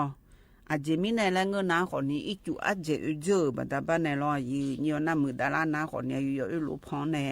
บิชังเทดามาเจก็จะกันในเฮกันน้าคนนี้นายธงชัยและคุงอาเทยอนน้าคนนี้เธอก็อุทยานแห่งชาติโดยสุเทพปุยพปายีเก๋ในจงอ่ะมีน้องน้าคนนี้เธอก็อุทยานแห่งชาติโดยสุเทพพปาอุเย่เย่เธอรอยีเนี่ยน้ำตกแม่สามพปาเธอก็น้าคนนี้อีจูยดื้อมาเจยืเนี่ยก็จอเธอก็โดยสุเทพปุยเธอปานในเมเจเธอมีแน่น้ำตกแม่สานาลอตำบลแม่แลมอำเภอแม่ริมจังหวัดเชียงใหม่ละหื้อน้าคนนี้อียุ่มค้างหน้าโดยเด็กก็ดูทีพิเทอเดยุ่มอายุเยอะรู้เปียดาราหน้าพ่อแน่พระบิกามาเดและจากการในง่ายยืเนี่ยอย่างนั้นแต่ช่วงหาโดยเด็กก็ดูแล้วตัวงานยุ่มค้างหน้าคนนี้อุเย่อีสอนนี้เย่เมียอุเย่เธอที่จ่อสัตที่จ่อจิ๊กเย่ละเธอล็อกเอาไว้หือเลยงานเจอีจูผู้หลายอยู่หนักงานเจเธอมีในเธออุเย่คนรู้เย่ในตัวล็อกผู้หลายอยู่ไงก็ยากุงานเจอุเย่ยังไงจ่ออีจูล็อกแบบผู้หลังทันนี่งานเจเดยืเนียวเดอาจจะมีในแรงเงินนะคนนี้อุเย่เลยนะเขามาตัวล็อกอยู่เธออยู่ดึงมาข้องานเจเดยืเนียวเดอยู่หันเธอละงานเจเจ๊เขามาตรงนี้ล้อยืเนียวใจที่ก็ดูยืนเนี่ยพระจาการในเฮนะคนนี้ทั้งการสำนักงานสาธารณสุขจังหวัดเชียงใหม่พบปะในจากการในงะอยู่หาหมดดูอย่างมือจะซาดูพบปะเพียงฮอลือดาในร้อยยืนเนียวทั้งการในแพทย์กิติพันธ์ฉลอมและคู่เฮกานะคนนี้ผู้ช่วยในแพทย์สาธารณสุขจังหวัดเชียงใหม่งะดีเฮกาในจากการในนะคนนี้อียุ่มหน้าเจยืนเนี่ยซินากอนเจมาเมื่อละเฮเธอยาล่างอาจีแล้วตัวงาแทยาล่าหรือว่ายุบงาและจากการในงายืเนี่ยยุ่มนาอิสินาก็ยมอย่างอะไรจากการในรู้ให้พอมาพออิสินาก็น่าช่วยหายมอย่างอะไรจากการในรู้เจมาเมื่อละหื้อน้าคนนี้ยุบไอหลีงาและรอยืเนียวยุ่มเจอิสินาก็เจมาเมื่อยุ่มขังเดยืเนียวเดอายมาทกาฮอลือดาวพงในจากการในน้ารอยืเนียวยุ่มหน้าคนในสินาก็น่าช่วยหาเจเดยืเนียวเดดโตนีมือนีพาตาสีเชื่อนางอาเจจะมาเหมืองอย่ายัวลีแต่อย่ายัวลีเดน้าคนนี้ที่มือนีพาเหย่ยาตาอุวาเจอย่ามีอาบุนาเวพานียาตากุเชโกวาเจเมียที่ปานีนาอาโหนีเชงาโหเนเชเวหวงกนีงาเจแล้วตัวโลเองะอีนุ่มอยากบิจาลูเธอชอยาตั้งไวรัสและงายืเนี่ยดโตที่มือเวพาตาเชงากาบิจาลูเจที่ยากังตะกะเอสินากอนาเดพอสเลนะที่ยากังโกเชที่ยากังเยเชโกวากาดูบิจาลูเจแล้วตัวโลเองะช่วงยาซีนาลอยืเนี่ยเธองาพานียาตานีเชสีกาซีอาเจแล้วตัวงายืเนี่ยอันนั้นคนญี่ปุ่นยาตากูที่เย่หวงจังหวัดเชียงใหม่ละหื้อนาลอยยืเนี่ยเธอสินากอนาพปานาคนนี้ฮอลือดาลุมาเจยืเนี่ยฮอลือดาลุลัวอินุ่มช่วงยาสินากอนยอเลถาเธอลอยยืเนี่ยดโตสมือนีพากูยาตาสีเชสีกับยองอาเจแล้วตัวงานายสื่อยศนั่นหลังล่าเราสุกุเธอดต่ออยู่ที่กางยีเนี่ยยศนั่นหลังล่าแต่อันนี้ยศที่ปุ่นนี่นั่นหลังล่าสมยาตาสมชีเยกางจีแล้วตัวรู้งายากาบิจาลูนี่ยาตากุเชนสีกาบิจาลูมาจีเธอมีในเฮก็ดูเธอปามยอมมือดวงบิสีญาลาเนล่ะก็ก่อนนะก่อนนี้สินาก็ยอเล่เดินนะคนนี้อยู่หันยอเล่เนี่ยโถและดูหน้าเขามามาลาซาเลงาเจแล้วตัวรู้งาแท้จึงนึกว่าดูนะล้อคนญี่ปุ่นยาตากูชี้เหหวงเดยืเนียวเดเซปลาสิกูสีแต่ก กูสีมาเจียเสียหรอยงกูสีนวัที่ชิญเบื่อหรอดโตที่ยาต่างาเช็ดตีหาไม่เจเดสินากอนาในเสียหรอยืเนียวเธอมีในสำนักงานสาธารณสุขจังหวัดเชียงใหม่พบปะในจากการในนาขอนี้สินากอเฮนาขอนิวจิวยาจอตากาหยอเลียจีแล้วตัวงาแต่เธอมีในโยฮาโยคาขายาฮอลือดาพอโยคาขายาเลเจดาจีแล้วตัวงาแต่อันนั้นยุมสินากอปะฮอลือดาพอปาลอสานาสุพอปานาขอนี้เธอก็ยิบุช่อหันในตะกอลัวลูกง่ายยืเนี่ยเธอก็ชอนหน่วยงานภาคีเครือข่ายและงานยืเนี่ยเขาก็ดูนะขอนี้ยมือพายาลาสดาญาผายยมือโดเลผายแล้วตัวงานยืเนี่ยเฮนะขอนี้แกโลทิลาโลล่อชอโรโมบายและงานยืเนี่ยเอสเลทอโลทิลาบินชอบานในละจียูบูมือพอในร้อยยืเนี่ยคุซาโนเนและงานยืเนี่ยแต่เฮนะขอนี้เธอก็เอสเลเธอยาบีเนี่ยจีอยู่ก็อยู่เอสเลถอยยาโลร้อยยืเนี่ยเธอก็โครงการพัฒนาระบบบริการทางการแพทย์และงานแต่หมอพอปะหมอดาวพอบีมือดาราผายเขาก็ในนะขอนี้สินาก็บีโกฮอคือคาเจดีมาผ้าเหนือพอปาล่อนาก็ในนะขอนี้เฮ้พอมาพอมาบีน่าหน่อยเยอะแล้วฮอลือดาญาผายจีแล้วตัวงานยืเนี่ยเธอมีแน่เฮตีกดูนะขอนี้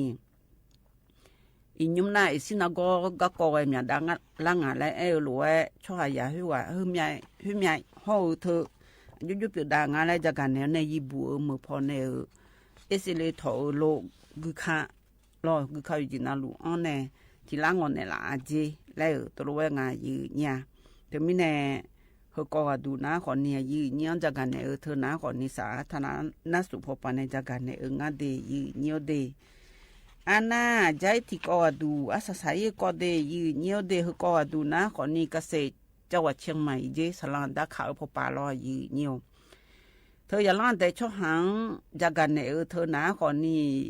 มีอผู้หลังดูล้อจูโอไอยมอย่างเจเดจิโนโคดูนะชื่อป๊อปปูล่มันจีแล้วตัวงานลิจีผู้หลาบีล้อแต่ก็จากการในเธอการนะขอนี้นายเจริญพิมพ์ขานและคุ้งแทเกษตรจังหวัดเชียงใหม่ในจากการในนะขอนี้วัดที่เชติมีน้องหุ่นน้องในนี่สองคนนี้งาแต่อีน้องวัดที่เชนีเบอร์หุ่นน้องในอีน้องนี่สองคนนี้นะขอนี้เธอก็สัวอบจองล้อสารกานะหงชอเย่ผู้หลายยมือเพียหัวตัวยืนเยอะจะมาเมืองเธอก็ลาเน่ยูลาญาเมจีกาลาญาเมจีเดยืนเยอะเดยกันนะลูลาวเจแล้วตัวงาแทยลังแต่ช่อหามมุสบีผู้หลาลิงจีผู้หลารอยูผู้หลาขาวเดืองชอบานในยาพายสลัดดาคาโดเลบีเพหัวชาจุดเท้าในบีเพหัวก็จะกันในงาแต่เธอมินองอินองนิสอสมนอดูเดยืนเยอะเดเฮกเจมามือพอในจากกันในงาเฮกันในหน้าในเดินในชากาทิตีตะกอลัวพันหาเปียดามายืนยาดมมอลในชากาตะกอลุนหาเปียดามายืนเนียว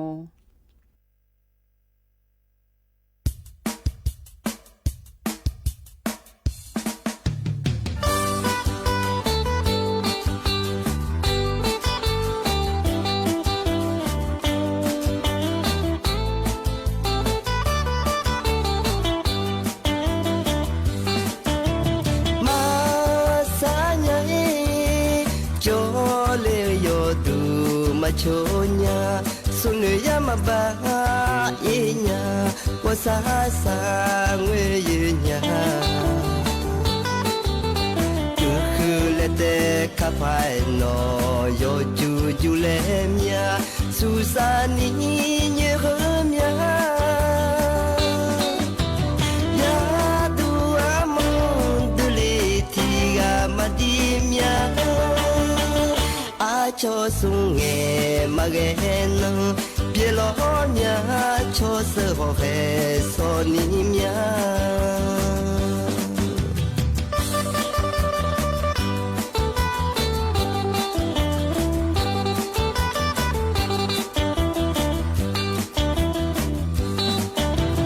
yo jim ya che ji ma u nga ha bơ ga yo na ga mo nya to thum na to nya nya ne to ga tu nya no ne ne ma ma nya ne yu ga tu nya ye yam te ne o yam o nya mi ne ana o mo se ko ne o chi ne ga ka yu de so nga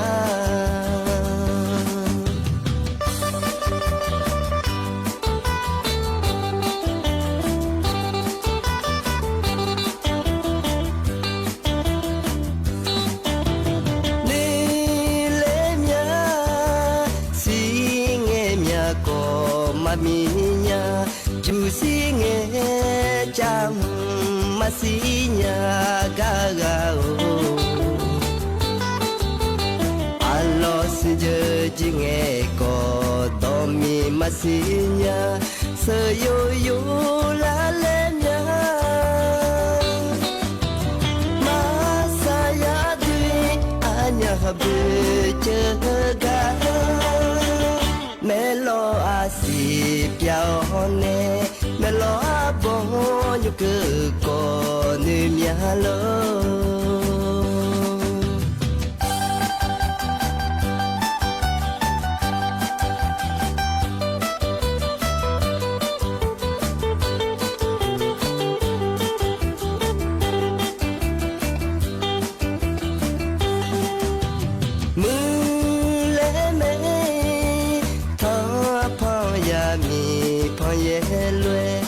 kha che lo pa ga na gu che la nya lo kha pyo che lo ya lo kha ko ja ni pu le la chư nghe chú ta li pa a ko chư nghe a yu ku na tha yu ne do kho pi tu nghe no go a bo ni a ni ya lo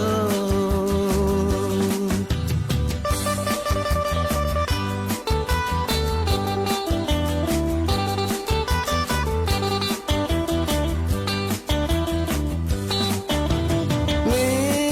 yu nhai bo cho ho ya nga ji ni sa ga sa ti da ti ngwe le mo ja nya ya je chulu ama nge sil la ni pa ma nya ya du amo ma pe ti ga ma di nya trong sa la ma ye nya a bo lwe du lo nya nga ha bơ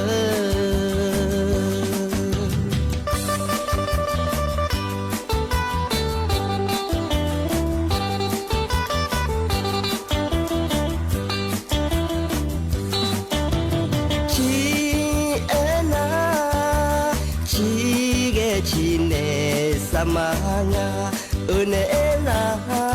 jini sama le dunya ngule la na ko ngene sama nga u hole pa ena no byo na ge u ho ne mo se ma nga khu ya ni ya sinya ji je je na an lai ga ko go yi mya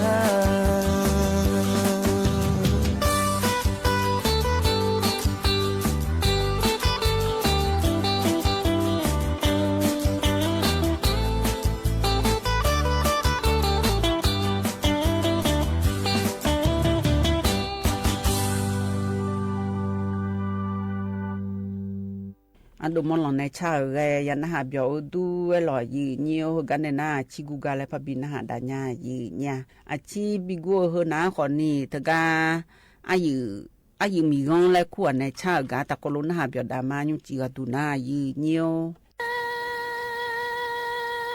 ใช่ใช่ยังอ่ะฮะเว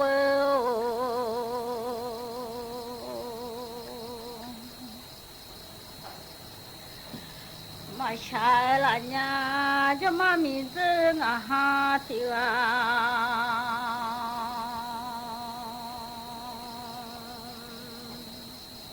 ไอ้ยันนำมันก็ด้วยมั้งจ้ะเย่พะเย่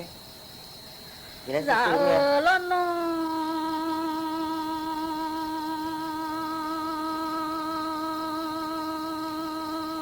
这送都上要呢，小马个面要都上要呢，啥年来老妈呢？你这真的让俺听呢，马的面这卡古俺的卡马古嘞，这当的啥提到马的嘞伢的。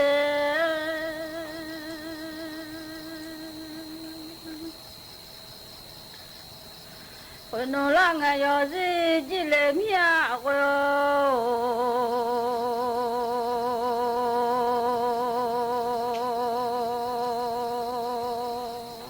你这那进来嘛？要是老二家，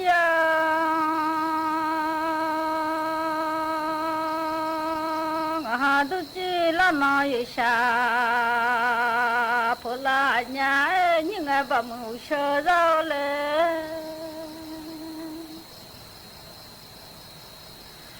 我弄到把烧着嘞爱的，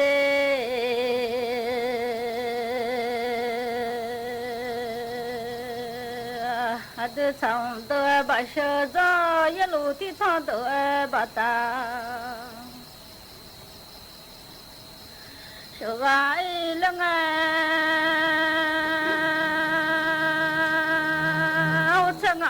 咱弄咋这生活我了，做俺弄啊，你干嘛忙着老妈？下来嘛来，你的嘛在我老妈做，来嘛来同老呀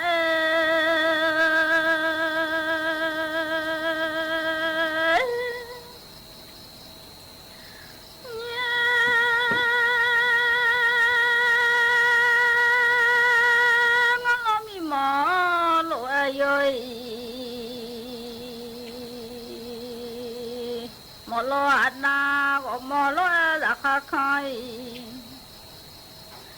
莫罗那卡拉人在大马卡卡米我罗莫扎有错啊我米有错我米我到他就来了。来，你这大马卡米呀到他那里了米了来了呀我。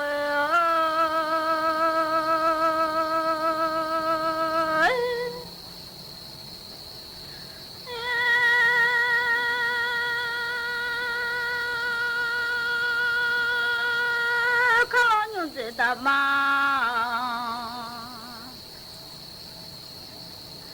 阿卡卡啊，我把那块大马卡到，那俺一来，我把那你个小农拉卡把到，那里米罗来了呀。海吉呀嘛那通啊的，手机那个拉巴拉不都上家用所以那要拉呀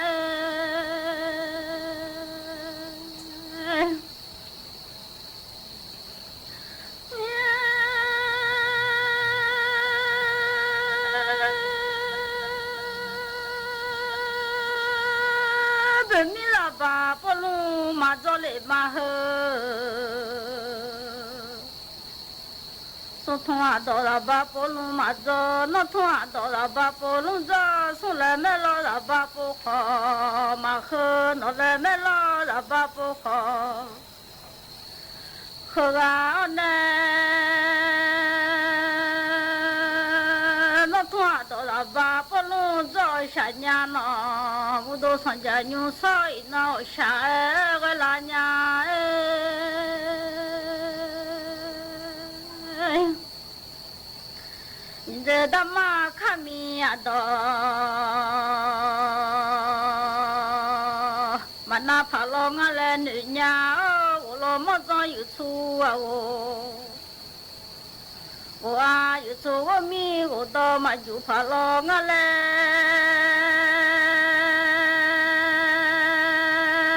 你拉伢喏，你个嘛莫老努老嘛啥，你这嘛子我老嘛走，两米老来老呀的。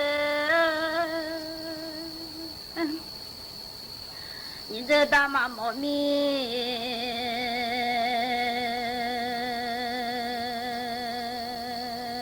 老啥？你个妈毛那走上多进来，你这嘛子那哈？让多进来，老呀喏，好妈妈在菜那我到家，你个妈毛的那嘛叫毛来的。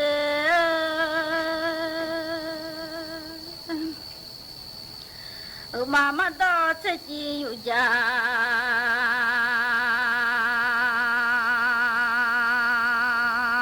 别爱你个妈妈的心，有家嘛别忙来了呀，看了你这大妈靠看啊，你咋去到松头可能没来看了面的。哎，你咋说多可能没来看看我哦？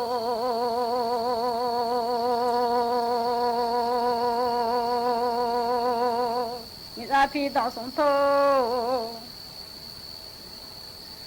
可能没来看看，那么过来嘛来，你个莫打嘛子的呀，你莫打嘛子，人家还就来通了嘛。哎，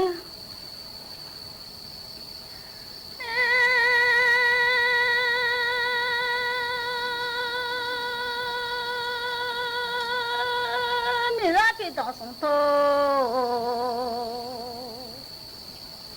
我那么来看啊，人把兄弟我害我敲马家来，人把小老害，我买马鸡呀来，我弄不比个哦，下子我个来哦，不是个子个哦香啊，我还个哦你个排骨。我在阿来了呀，孩子呀嘛那痛啊的，手机弄来了了是啥呀？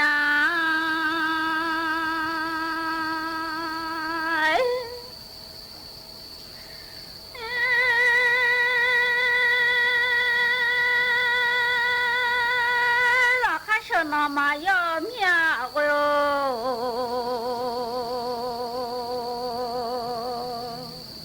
哈巴木生呐，马要命，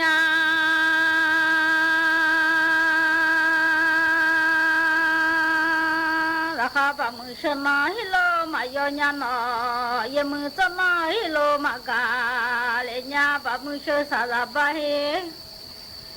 老要娘也木子啥了巴嘿喽，嘎娘嘎啦努不巴呀呀呀的。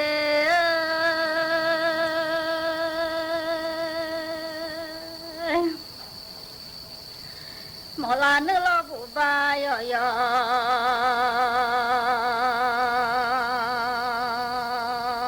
家家听那么嘎吵，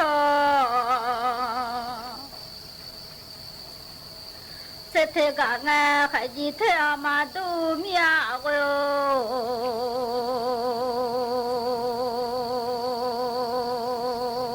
孩子那娃子。阿妈都伢来，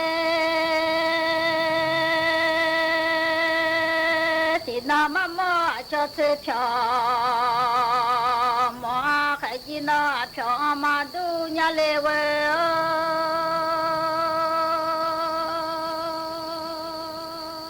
哎。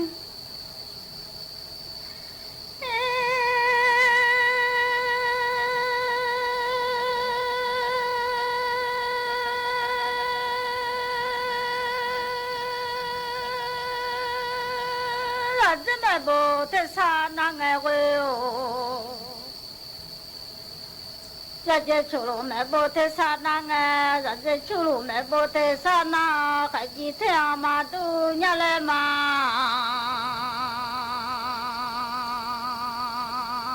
那天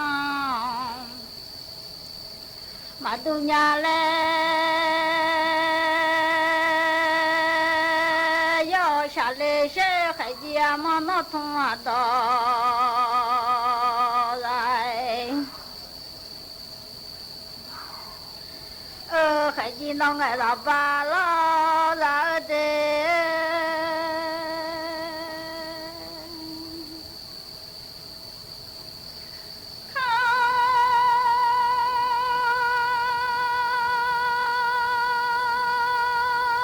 我大妈看米嘞。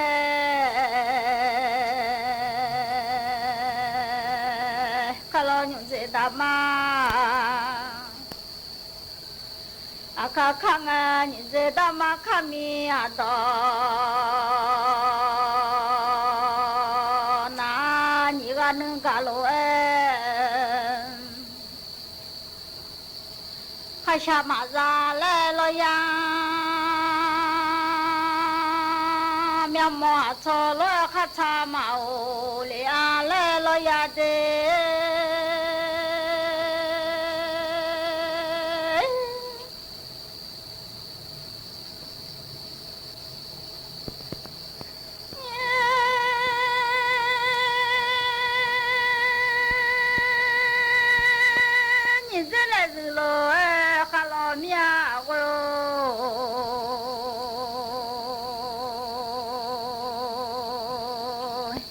大马来，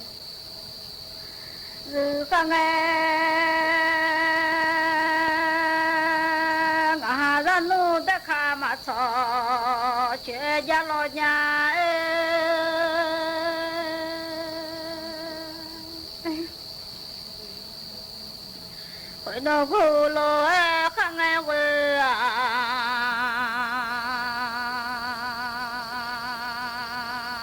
咱老姑哈，我老车干嘛热缺的？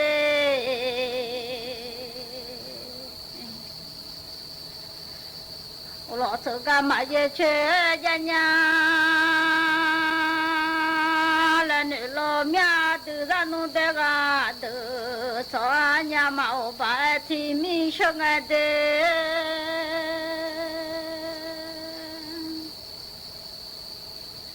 马路来少不爱天气，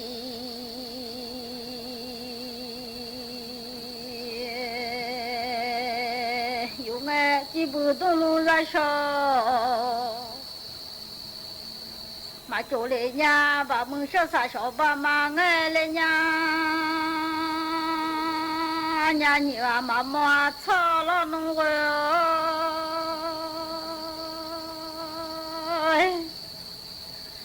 少了配的马老马，别了弄来女了面，你个要么操少了配的郎哎，我马别了马别了弄都娘，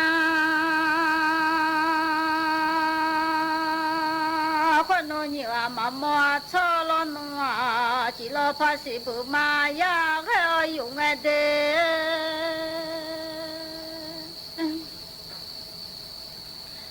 少了配的马拉马，别了弄来女了面，你个要么操我爱喝，你个要么操我爱，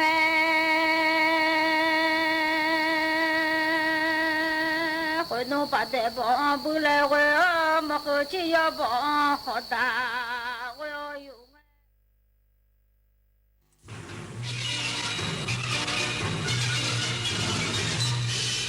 ถานีวิทยุกระจายเสียงแห่งประเทศไทยและเครือข่ายทั่วประเทศเสนอข่าวต้นชั่วโมง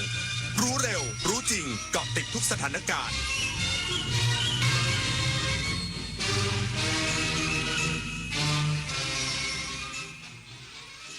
รับฟังข่าวต้นชั่วโมง 22 นาฬิกากับยุทธพรบานเย็นครับ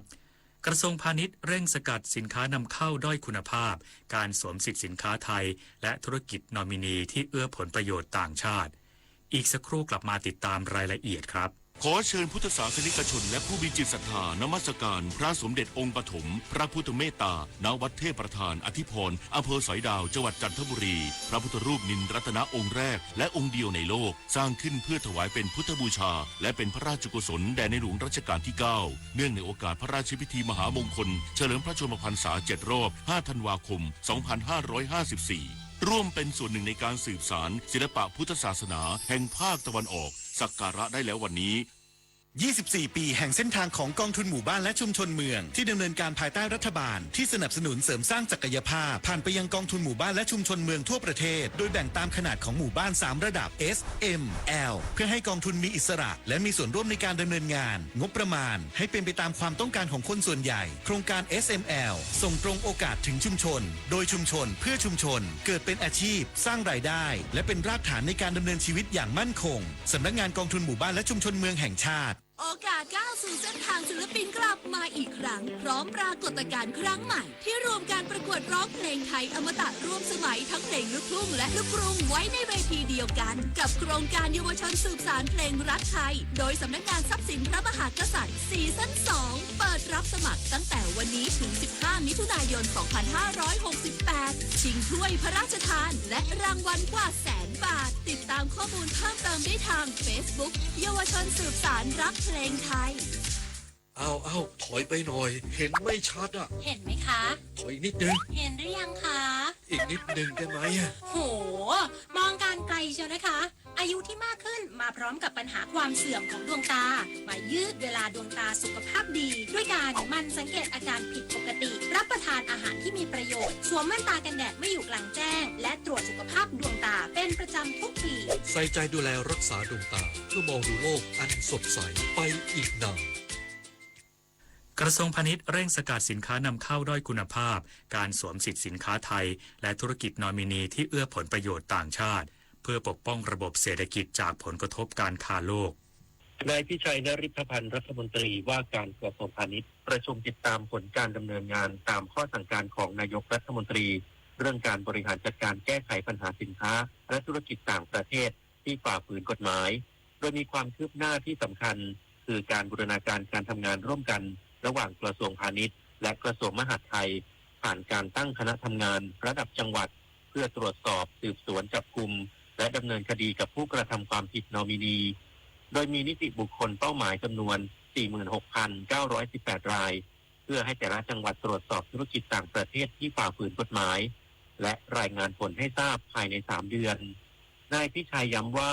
การประชุมครั้งนี้มีเป้าหมายเพื่อผลักดันการขับเคลื่อนนโยบายของนายกรัฐมนตรีให้เกิดผลเป็นรูปธรรมใน5ประเด็นหลักได้แก่การจดทะเบียนบริษัทนอมินีการลักลอบนำเข้าสินค้าไม่ได้มาตรฐานการสวมสิทธิ์แอบอ้างเป็นสินค้าไทยโรงงานต่างชาติที่ฝ่าฝืนกฎหมายและการถ่ายลำสินค้าขณะเดียวกันเพื่อรับมือกับการทะลักของสินค้านำเข้าจากมาตรการภาษีของต่างประเทศกระทรวงพาณิชย์เร่งลดระยะเวลาการไต่สวนมาตรการปกป้องและตอบโต้ทางการค้าให้เหลือไม่เกิน1 ปีเอกวินกากับนิกรายงานกระทรวงการต่างประเทศเปิดเผยผลการตรวจสอบสายการบินแอร์อินเดียที่ประสบอุบัติเหตุใกล้เมืองอาเมดาบัดประเทศอินเดียไม่มีผู้โดยสารชาวไทยอยู่ในเที่ยวบินนายนิกรเดชพลังกูลอธิบดีกรมสารนิเทศและโฆษกกระทรวงการต่างประเทศเปิดเผยกรณีมีข่าวเครื่องบินของสายการบินแอร์อินเดียเที่ยวบินที่ AL171 เส้นทางอาเมดาบัดลอนดอนเกิดอุบัติเหตุขณะทำการบินขึ้นจากท่าอากาศยานโดยได้รับแจ้งจากสถานกงสุลใหญ่ณเมืองมุมไบว่าเที่ยวบินดังกล่าวมีผู้โดยสารจำนวน230 คนและลูกเรือ12 คนทั้งนี้สถานกงสุลใหญ่ได้ตรวจสอบแล้วไม่พบผู้โดยสารชาวไทยในรายชื่อผู้โดยสารในเที่ยวบินดังกล่าวขณะที่สถานเอกอัครราชทูตณกรุงนิวเดลีได้โพสต์ข้อความผ่านเพจ Facebook ระบุว่าขอแสดงความเสียใจต่อเหตุการณ์ที่เกิดขึ้น บริเวณใกล้เคียงท่าอากาศยานเมืองอเมดาบัดรัฐกุจราตสาธารณรัฐอินเดียและขอส่งกำลังใจไปยังผู้โดยสารลูกเรือและครอบครัวของทุกคนที่ได้รับผลกระทบจากเหตุการณ์นี้ปริญญวิทย์เปี่ยมสมบูรณ์รายงานแพทยสภาเปิดโอกาสให้แพทย์3 คนอุทธรณ์ต่อศาลปกครองได้หากไม่เห็นด้วยกับมติลงโทษและพร้อมเดินตามกระบวนการศาสตราจารย์นายแพทย์ประสิทธิ์วัฒนาภาอุปนายกแพทยสภาคนที่1เป็นตัวแทนแพทยสภากล่าวถึงกรณีหากแพทย์ทั้ง3 คนที่คณะกรรมการแพทยสภาครั้งที่6/2568มีมติยืนตามมติเดิมเมื่อวันที่8 พฤษภาคม 2568ให้ลงโทษไปฟ้องร้องต่อศาลปกครองจากมตินี้ว่าสามารถทำได้ซึ่งแพทยสภาต้องเดินตามแนวทางของตุลาการและมองว่าคือธรรมาภิบาลหากเห็นว่าไม่ถูกก็สามารถไปร้องได้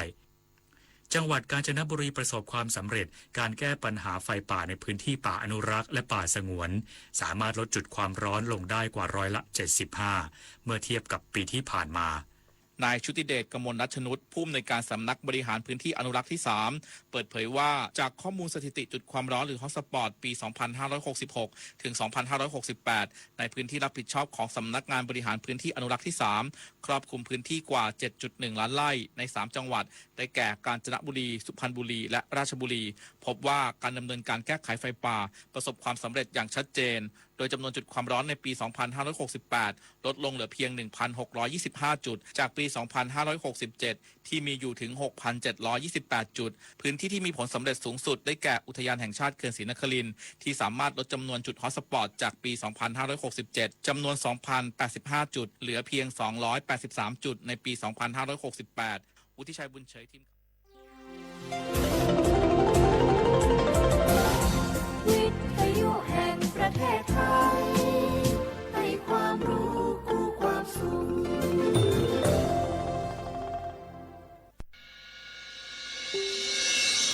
สถานีวิทยุกระจายเสียงแห่งประเทศไทยจังหวัดเชียงใหม่ AM 1476 กิโลเฮิรตซ์สถานีวิทยุภาคภาษาชาติพันธุ์แห่งเดียวในประเทศไทยที่มีความทันสมัยเชื่อถือได้สร้างอัตลักษณ์กลุ่มชาติพันธุ์สู่สากล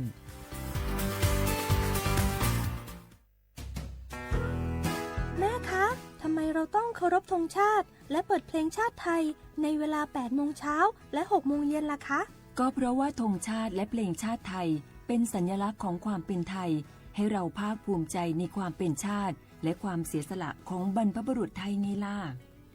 ค่ะฟังนะลูกชาติไทยเรามีการปกครองในระบอบประชาธิปไตยอันมีพระมหากษัตริย์ทรงเป็นประมุขมีศาสนาพุทธเป็นศาสนาประจำชาติเรามีวัฒนธรรมขนบธรรมเนียมและจารีตประเพณีที่เป็นเอกลักษณ์ประจำชาติของเราเอง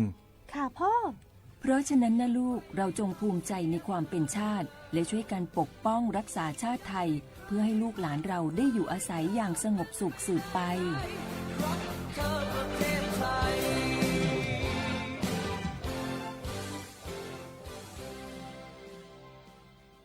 โอกาสก้าวสู่เส้นทางศิลปินกลับมาอีกครั้งพร้อมปรากฏการณ์ครั้งใหม่ที่รวมการประกวดร้องเพลงไทยอมตะร่วมสมัยทั้งเพลงลูกทุ่งและลูกกรุงไว้ในเวทีเดียวกันกับโครงการเยาวชนสืบสานเพลงรักไทยโดยสำนักงานทรัพย์สินพระมหากษัตริย์ซีซั่น 2 เปิดรับสมัครตั้งแต่วันนี้ถึง 15 มิถุนายน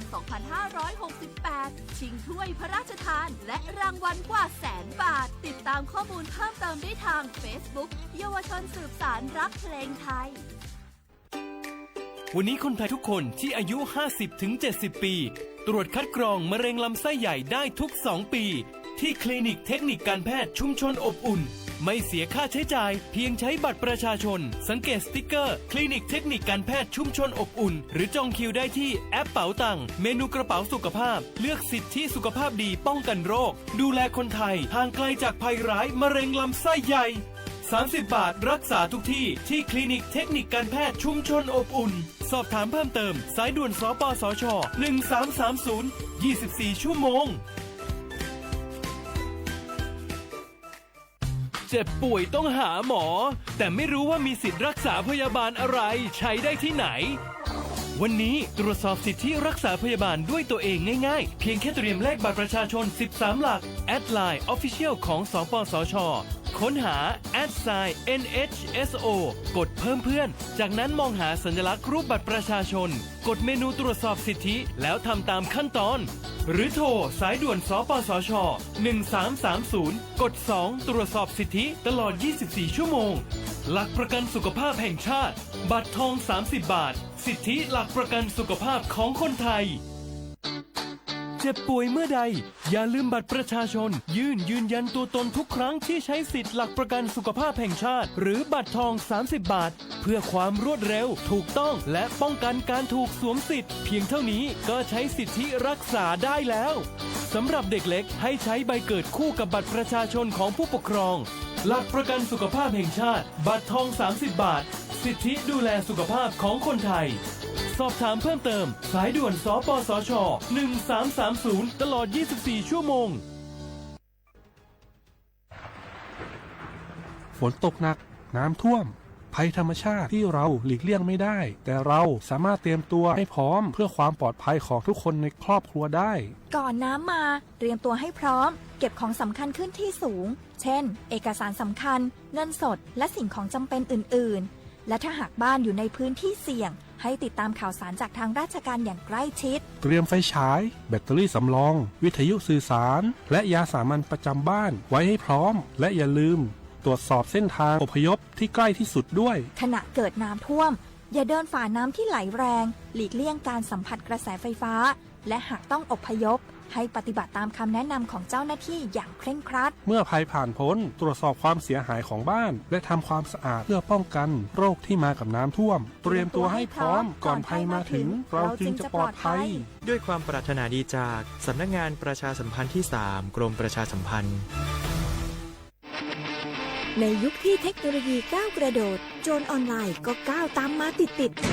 สื่อออนไลน์เปรียบเสมือนแหล่งข้อมูลชั้นดีของโจรออนไลน์เราควรใช้สื่อออนไลน์ด้วยความระมัดระวังและป้องกันตัวเองจากโจรออนไลน์ด้วยคาถา3อย่า 1. อย่าโหลดแอปจากแหล่งอื่นๆที่ไม่ใช่ App Store หรือ Play Store 2. อย่าแอดไลน์คนที่ไม่รู้จักหรืออ้างเป็นเจ้าหน้าที่หรือหน่วยงานต่างๆไม่ว่าจะเป็นจากรัฐหรือเอกชนและ 3. อย่าสแกนใบหน้าหรือให้ข้อมูลส่วนตัวในแอปที่ไม่รู้จักเด็ดขาดที่สำคัญควรท่องให้ขึ้นใจว่าธนาคารจะไม่แนบลิงก์ทุกประเภทผ่าน SMS และอีเมลรวมทั้งไม่ส่งลิงก์ขอข้อมูลสำคัญผ่านช่องทางโซเชียลมีเดียยกเว้นกรณีลูกค้าร้องขอด้วยตัวเองเท่านั้นด้วยความปรารถนาดีจากสำนักงานประชาสัมพันธ์ที่3กรมประชาสัมพันธ์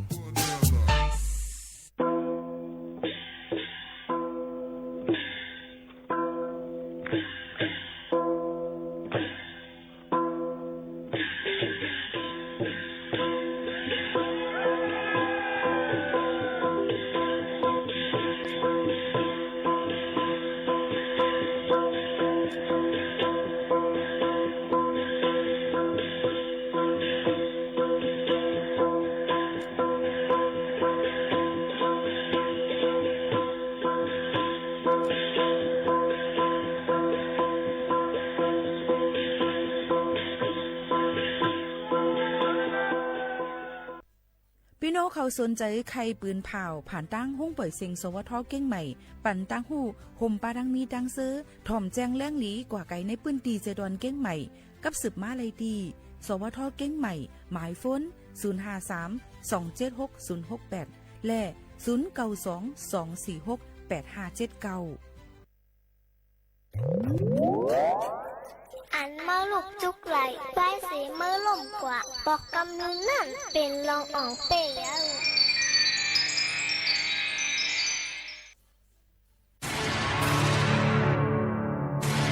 ตรงวงก้นเฮาตีลอดเพเมื่อนานลูกหลานตีขึ้นใหญ่มีลองอุ่นใจไล่ลูกหลานปอกขึ้นมา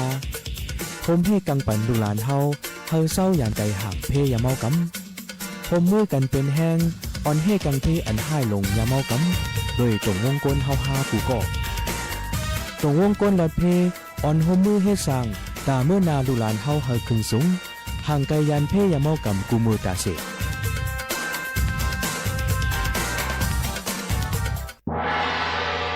เฮาหักกันเป็นแห้งเฮา เข้าแป้งกันเป็นใหญ่เข้าหนังกันหักกันเทสันนันเข้าอยากเข้าหลุดจอยกันแก่มือมันอยากเข้าหลุดจอยกันหักมือมันนัก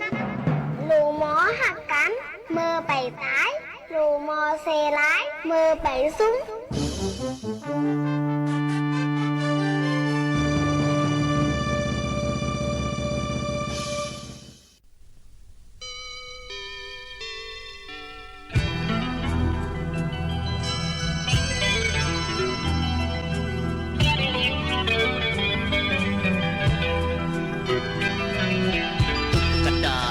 พายเฮอขึ้นซ้อมใน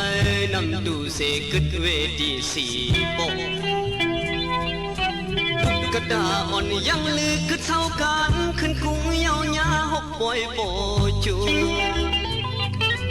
ผู้โศกรรมมันมาทบยาดังลีเศร้ามอนลาตุกกระดาอ่อนเฮ็ดกลด้วยป่วยเฮ็ดกลสอมคอยปนซื้อมนโจเซกระดาอ่อนปอดสันเอ็นอันมาโซมาหาสู่หักปอดของมันกระดาอ่อนคนสองในปล่อยเฮือเป็นหังก้อยในปล่อยขึ้นโปจูกูโซกะมันห้ามทบหันยาโคโคยุ่งสมน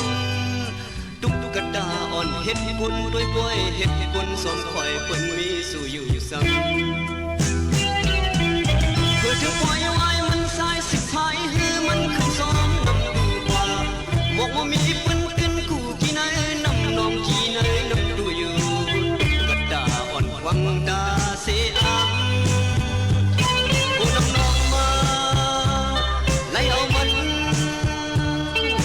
ลองถึงไหนนำเกี่ยวมือถึงปากลายดุกระดาอ่อนกึดเฮือเล็บเห็นนำกระดานขานคอลับลีหมอกโมกระดาอ่อนซ้อมเล็บเห็นปืนวันมันสิ้นมันตึงคึกตึงอ่ำแดมคู่โซกะมันตึงคึกขึ้นแคบมันเป็นหมูคือคุณตุกกระดาอ่อนยิ้มส้มส้มมันขัดแห้งน้ำแข็งหมูคือคุณโตสู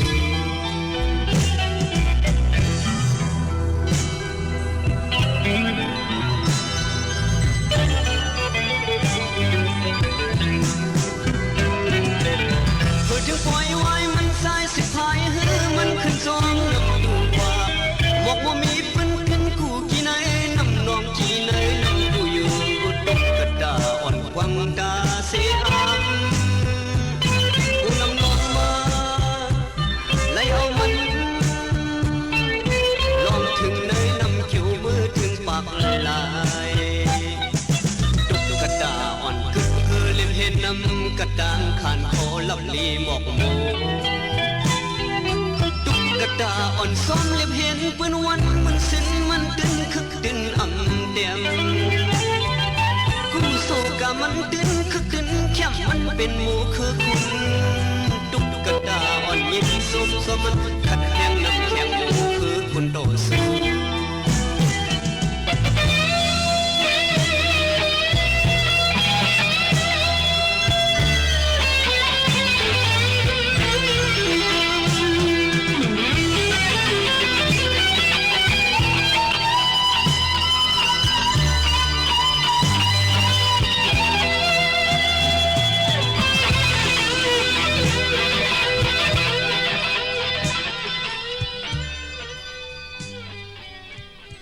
เมื่อซุงค่ะเมื่อซุงพี่น้องพงยินถ่อมเฮาคาดังเสียงกูก็กูกวนค่ะทบกันดินเนอร์ตอนการห้องปล่อยเสียงสวทเก่งใหม่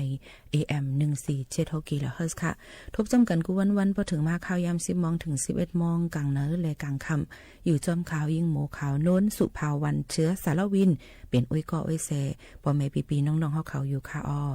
ตอนตาในวันเมื่อในเฮาคาทบกันเป็นวันพัดที่12เดือนธันวาคม2เหงปลาย25เป็นเดือน7ลอง2ค่ำฮ อดถึงมาปีใต้2.1ปากปลาย19ปีก็จ่า1.3ปากปลาย87คู่เฮาขาฮบทบซ้อมกันเสย้อนสู้ปานป่อแม่ปีๆน้องๆเฮาเขากูก็กูกุนอยู่ลีกินหวานก้างยานเพเข็นกันกูก็กูกุนเสขาวย้อนสู้ส่งปันพี่น้องเฮาเขาอยู่ค่ะในวันเมื่อในเฮาขาเลยลงปืนตีกว่าฮบทบพี่น้องผู้ยินถอมเฮาขาดัง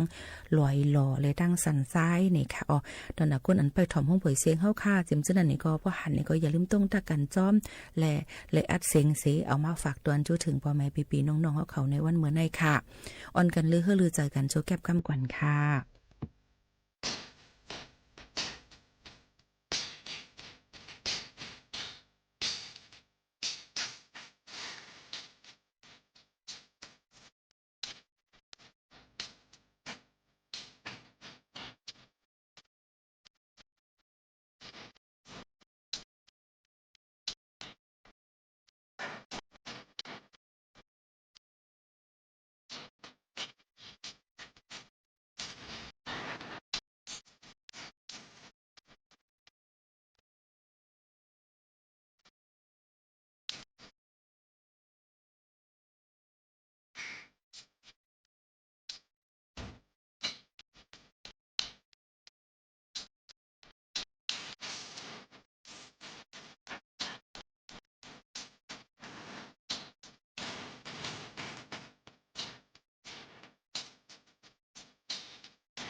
ยันกันเกมเนื้อตั้งหักอันเติมยาวจองต้องความวันหลังโปวนขึ้นพิจารณาตีน้อง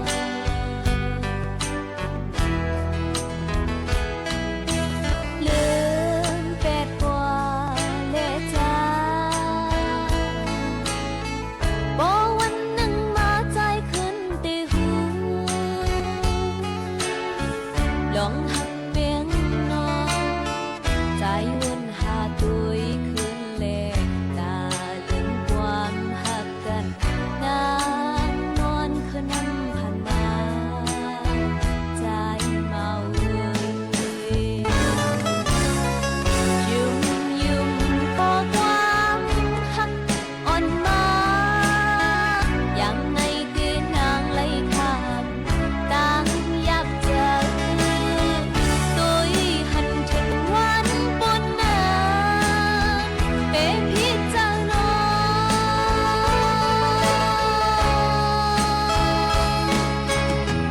ความใจลัดเขาตั้งมีไกลตั้งหักใจที่ให้มันเกิดใจหักปันเสอยันนางก็ตั้งหักเบิ่งเปียกยังสู่ที่ลืมน้องขึ้นมือสิบหักก็มาอำสียาวใจย้อนสู่ให้สู่หักเกินใจเมา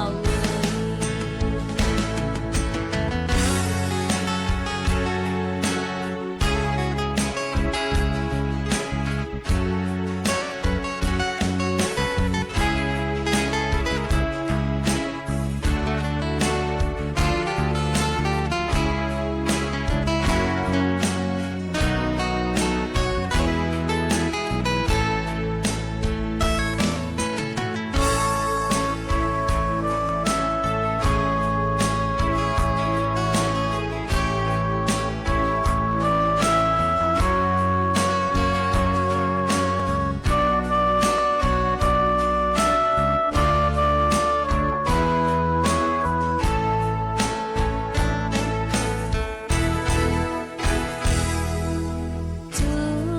หักมาปีเอ้ยเปมาปันตั้งไม่ตั้งคันใจยันกันเก็บเนื้อตั้งหักอันเติมยาวจองต้องความวันหลังโปวนขึ้นพิจารณาตีน้อง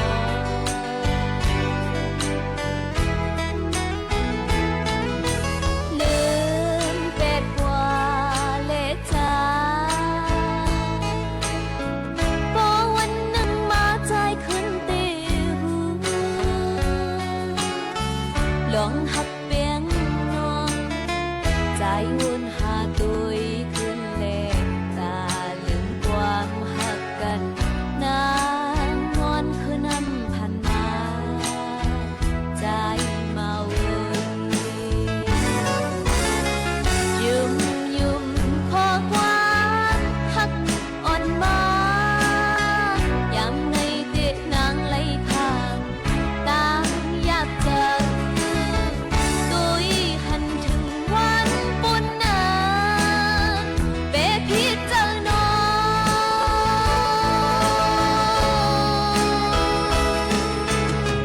ความใจลัดเขาตั้งมีไกลคือตั้งหักใจที่ให้มันเกิ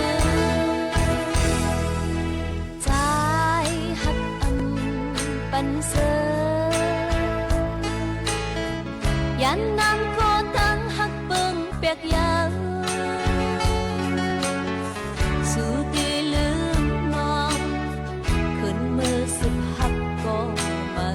อำสียาวใจย้อนสู่ให้สู่หักเกินใจเมา ย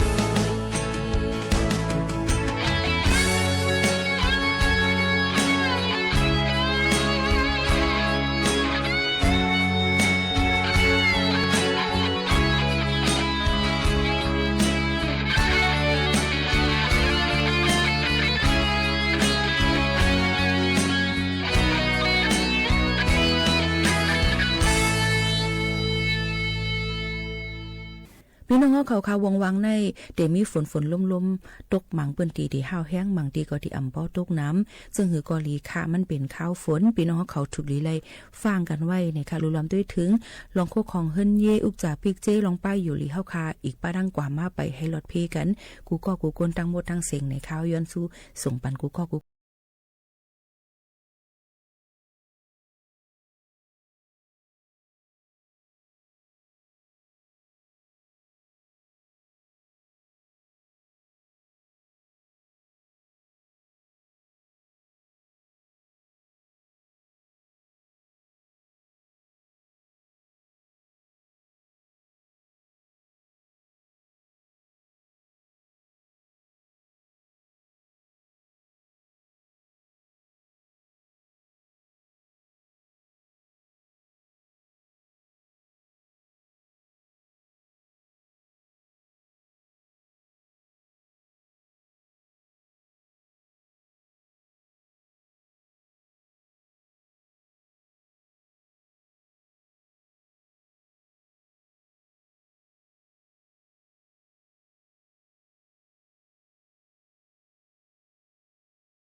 น้องปื้นฮู้ตั้งหันเกี่ยวว่าจือมันว่าโตซ่าในนั่นค่ะโตซ่าแน่จางเอาหยันตั้งฮู้เฮานั่นจมหายแปดอยู่พ่องเมื่อโตซ่าตึกออกอยู่เซเฮ็ดสร้างกว่านั่นเตจางเป็นลองลู่ซุ่มอันเอาขึ้นอำไลนั่นอยู่ป้อมเอาโตซ่าออกหน้าเซเฮ็ดกว่าในปืนทางไห้นั่นก็ที่อ่ำจังเป็นม้าหนังเก่าค่ะโตซ่าอันว่าในปุนตาป้ายอยู่หลีนั่นก็อ่ำปันพ่อนดีสังก้นก็อันโตซ่าใหญ่นั่นเหมือนสัตว์เหม็นขึ้นเหม็นแค้วนั่นเย้าค่ะก้นตั้งน้ำนั่นเตอ่ำเข้าจำมันเปิ้นเตแวไก่มันอยู่เย้าก้นโตซ่าใหญ่ในใกล้ๆเป็นโหไข่ผักเลี้ยวแลเลือดเหลือปอโตซ่าออกไหนหน้าตาเฮาเลี้ยงมาในจึงเลือดหมักโหเจอเฮาโพดเสแลทางออกกว่าแห้งจอมเอ็นเลือดเฮาอยู่เย้าค่ะเอ็นเลือดอ่อนเฮามังเส้นนั่นเลขเสเส้นขนโหลูกกวนเมื่อออกโตซ่าเสนาตาเลี้ยงมานั่นเอ็นเลือดอ่อนเฮาแตกแล้วกว่าจึงหนังหลอดน้ำแตกย้อนแห้งน้ำนั่นอยู่เย้าค่ะโปโตซ่าออก1ปอกเอ็นเลือดอ่อนเฮาเจ้านั่นแตกกว่าตั้งน้ำติ๊กแลกุนโตซ่าใหญ่ในกำปะนำเป็นตายผักกว่าอยู่เย้าค่ะโตซ่าอ่ำออนลีจ้างเอาขี้เสือห่างในแลก้นอันออกโตซ่านั่นเหมือนหนังยิบฐานไฟเลี้ยงสีเหมือนหนังยิบฐานไฟเลียงสีซึ่งเสือเปิ้นเย้าไม่1มันเตเลือดไม่อ่อนตั้งไม่2ซ้ำเตไม่ป้าเปิ้นเย้าค่ะก้นออกโตซ่าในเหมือนหนังยิบคีเซซึ่งเสือเปิ้นเย้าไม่1มันเตเมียนอ่อนตั้งไม่2เตเมียนป้าเปิ้นอันทิ้งปันกาอย่าไปกว่าพาเปิ้นตำเปิ้นอย่าไปตกหวยนั่นเป็นเบรกมันหนังนั้นเย้าค่ะอันทิ้งปันใจโตซ่าเฮาอย่าไปกว่าตุ่มเตอร์พิษแผกเปิ้นนั่นซ้ำเป็นสติในคาออกาหนึ่งลำในป้อว่าเบรกมันป่องก่อเปียดนาเตเป็นมาจอมกำเหลียวกุนเฮาก็ป้อปริกสติเฮาป่องก่อเตเป็นปัญหาเปียดนามาอยู่อ่ำห้างค่ะกุ้ยกามังปอกมังไหลซื้อเฮาอย่าก้างไหลสิใกล้จังออกโตซ่ามาอยู่เพราะว่าออกเจอลำโตซ่ามาถึงปอใครให้ มาถึงเฮาค่ะใครให้เอาลอกไล่ตีเหมือนหนังเฮาค่ะตีหมอกในปัญญาเจอด้วยเนี่ยค่ะเพราะว่าเป็นเจอโตซ่ามาถึงออกผัดยานตีนนั้นเพิ่เสกว่าไว้พระราตาพ่นว่าพระเป็นเจ้าในอ่ำมีหลวงเจอโตซ่าเหมือนหนังในเลยเจอเจ้าเก่าก็ตีกัดเย็นลีมาอยู่สุย้อนว่าทัดกัดเย็นตรานั่นฮอดมานได้เจอเก่าขาเสกัมเนี่ยตะกว่าหากว่าจู้ก็อันปันไลตั้งไข่เจอลีตีเจ้าเก่านั่นเสพออยู่เศร้าในเกกังก็หมอปันตั้งไข่เจอลีจึงจังป่นหลอดเลยตั้งตุกเจอสุกเจอจังหลอดเพกว่าอยู่เย้าค่ะกว่าตีเสกว่าเล่นตั้งเรียนเอ็นแห้งเสอันอำนั้นก็กว่าให้ตึงเล่นดุริยาเขาว่ายังเจมเจอในห้องเพียงความลอกไล่ในตีเฮ็ดให้โตซ่านั้นลดยอมลงมากว่าอาบน้ำเปียดอิ่มสุกล่างเปียดอันหวยอันหังตั้งเสียงนั่นในใจเฮาก็ติมเมามาตีลมเจอมาลูอันปับลิกอันมนเมนำเจออันทิ้งโตซ่าแหละไลมีพรลีกว่าข้าวหึงจังหนังจึงเขาที่นั้นที่ในว่าลีกอันเต็มไว้ลองนำเจอกว้างเจออันปันลองป่องเจอเนื้อเปิ้นเจมเจอในมันก็ตีโตซ่าก็ตีหลุดยอมมาอยู่ในนั่นค่ะพองตึกออกโตซ่าอยู่นั่นปิกสมวาตีไลเตียบตัดสีลองในเสตาอย่าครึ่งก้างเตียบตัดกำเหลวไปเทียงอิดอ่อนหนึ่งก่อนจังเตก้อยเตียบตัดป้อปันข้าวย่ำไหลหนังนันเสจังเตียบตัดจึงสู่ตีไลตั้งจมเสื้ออยู่อ่ำห้างกว่าเจอแถมปัดเพียวนาการตำตีห้องหอก้นเท่าอ่ำนันตีลูกอ่อนผ่านปอผ่านแม่กะลู่ล้อมตัวถึงก้นอันเป็นกินนาตีห้องยาป้อนั้นจึงสุก็ได้พูดถึงว่าสุกรรมลีตานหือเย้าในค่ะเพราะเป็นจังนั้นกวนเจ้าเก่าจังได้ขึ้นศึกเป็นก้นกว่าเมื่อนาไลพ้องเมื่อก้นมังก็เป็นกินอยู่เสจำเตตายอยู่นั่นพ้องเมื่อก้นมังก็เป็นตั้งเป็นเสเตไลเข้าห้องผ่าตัดอยู่นั่นเจ้าเก่าซ้ำอ่ำเป็นหนังเขาเสอยู่ลีอยู่นั่นหลูเลยจมซื้อเตวาวายเย้าในนั่นค่ะเยอะก็อย่าไปลืมค่ะนะป้อว่าเฮาคามีลงตั้งมูลเสื้อใจอยู่จึงเตอำลาลีออกโตซ่าไลป้อออกโตซ่าจึงหู้ป่องว่าใจเฮานั่นเติมมองไว้ตั้งกินเจอสิปึงไว้อยู่ในนั่นค่ะป้อเป็นนั้นจึงหลูเลยกว่าหาอยู่จอมสภาวะเสลือเจออำนั้นกว่าอยู่จอมไตห่มเงาพระเป็นเจ้าโจแก้บป้อโตซ่าออกจึงลับตาอ่อนหย่อนตู้หย่อนเจอเสถวยเจอเฮามันเพียนหมันเสเอาเจอจับไว้ตีร่วมเข้าร่วมออกเสอ่านจอมเข้าออก1 2 3ให้ไหนเห็นมันก็ตีลดย่อมลองตั้งกัดเย็นมากก็ตีนำเตอร์มาเทียงลูกก่อนว่าเจิ้งหนังไหนค่ะฝากไว้ปันพี่น้องเขาเจิ้งหนังไหนค่ะ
ว่าค้าไหว้สีเฮาคาเลลีคือหรือใส่ถ่อมด้วยเพียงความหวานหูถูกเจอกันยาวเนี่ยค่ะฟิงฟ้ารัสในในค่ะเนาะดีมีฝนตกลงมาเฮาแห้งไหลปืนตีทั้งปอดของจึงไทยและจอมปังหลายซึ่งนั้นก็ได้จังขึ้นสูงพี่น้องเขาถูกลีเลยไว้ฟังกันในถ่อมด้วยข่าวเงาตัดดีกว่าตาไปตั้งเลยในก็เฮาลดพี่กันกูก็กูก้นทั้งหมดทั้งสิ่งควบของอันดีถูกดีไว้ใจดีสูงตัวสัตว์อันนอกค่ะถูกเลยหางเฮียนเวดีอยู่ท่านเช้าเจิมจังได๋ก็โลเลยฟังอันโลเลยฟังเด้อเส้นนั้นซ้ำบ่เป็นข้าวฝนฟังวงว่างูว่าหมดว่าแมงจะลังแมงเอียงจะกับอันเป็นแมงอันมีกล้องโลเลยฟังกันไว้ก็เบิ่งเขาปลายฝนให้ซอมาอยู่จำเฮือนจำเมียสิมจังได๋เฮาขาก็ถูกเลยเฮ็ดให้ลองหมดใส่เสียนใส่เจิมจังได๋ฝากตอนจุถึงพี่น้องเฮาเขากูก็กูก้นทั้งเม็ดทั้งเสียงอยู่ค่ะ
ความตายย้ำเหนียว ข้ามานับยำถือเจ้าคิงเจ้านาย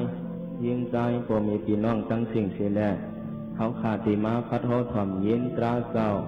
ลีหู้กลุ่มพวกมีก้นเท่าวันไหนที่ข้าอ๋อ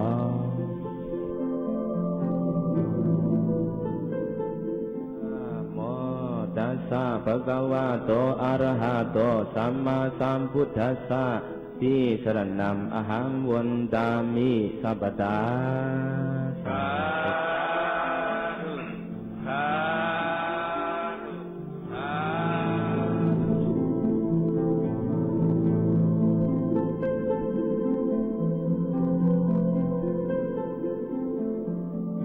การในตักมาคุไว้พระตราสังฆาเสียพวมีคนเท่าอยู่เงาคุยกง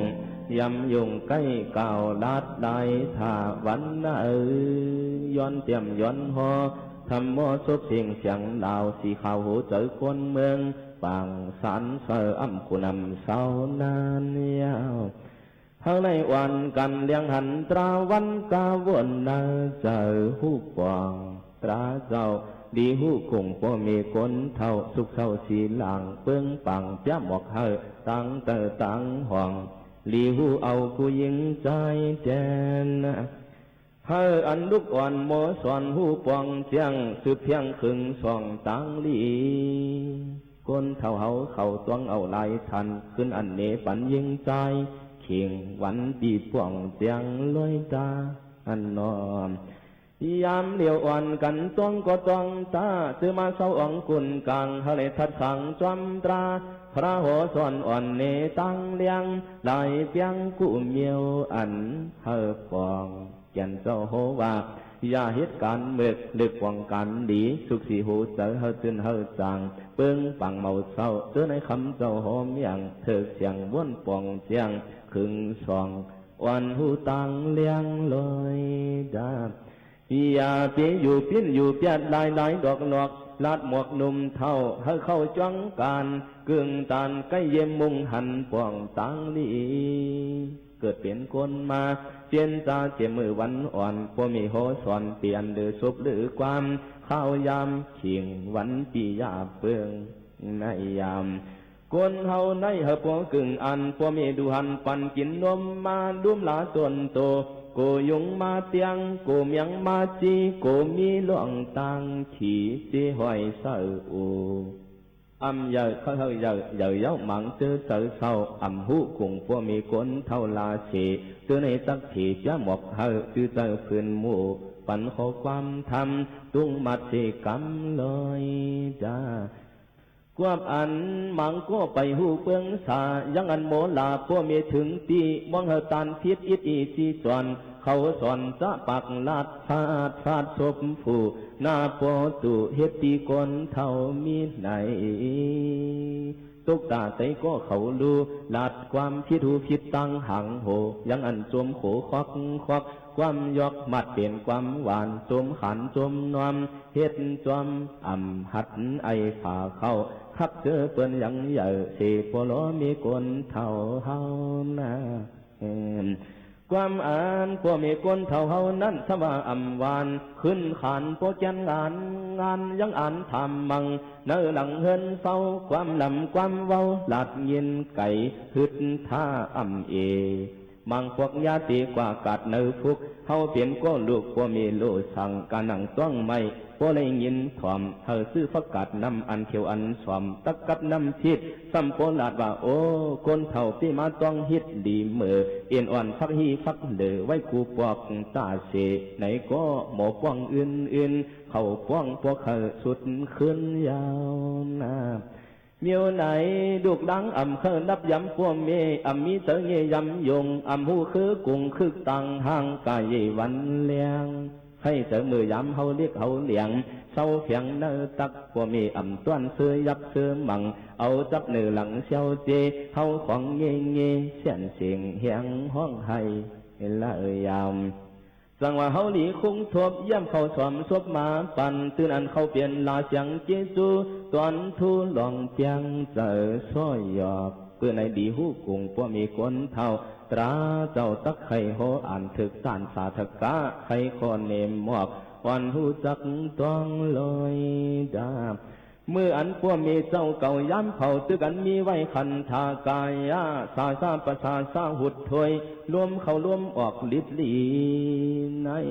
ดีอันดูหันปันกินดุมลาโจซาเตียนปันเปิงอันเจจูลูกชายก็เปียกินเมียวอันเมามูลูกยิงก็ปีเอาเจอกวังเจอลูตาบเห็ดขี้ปูไม่เพราะว่าเขาเชียงยันไปเฮากว่ายังมั่งมาห้องมาให้ไว้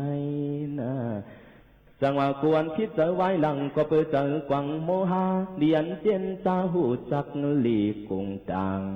ที่ในตั้งแต่ใครลาดเคลื่อนอาจารย์สัตว์ใจอ่อนอมว่นสอนเจอทัดตีว่าตัดชนสอเปลี่ยนโปลองตั้งให้มาบเมือกลำล่างจูโปหอคำนานเนี่ย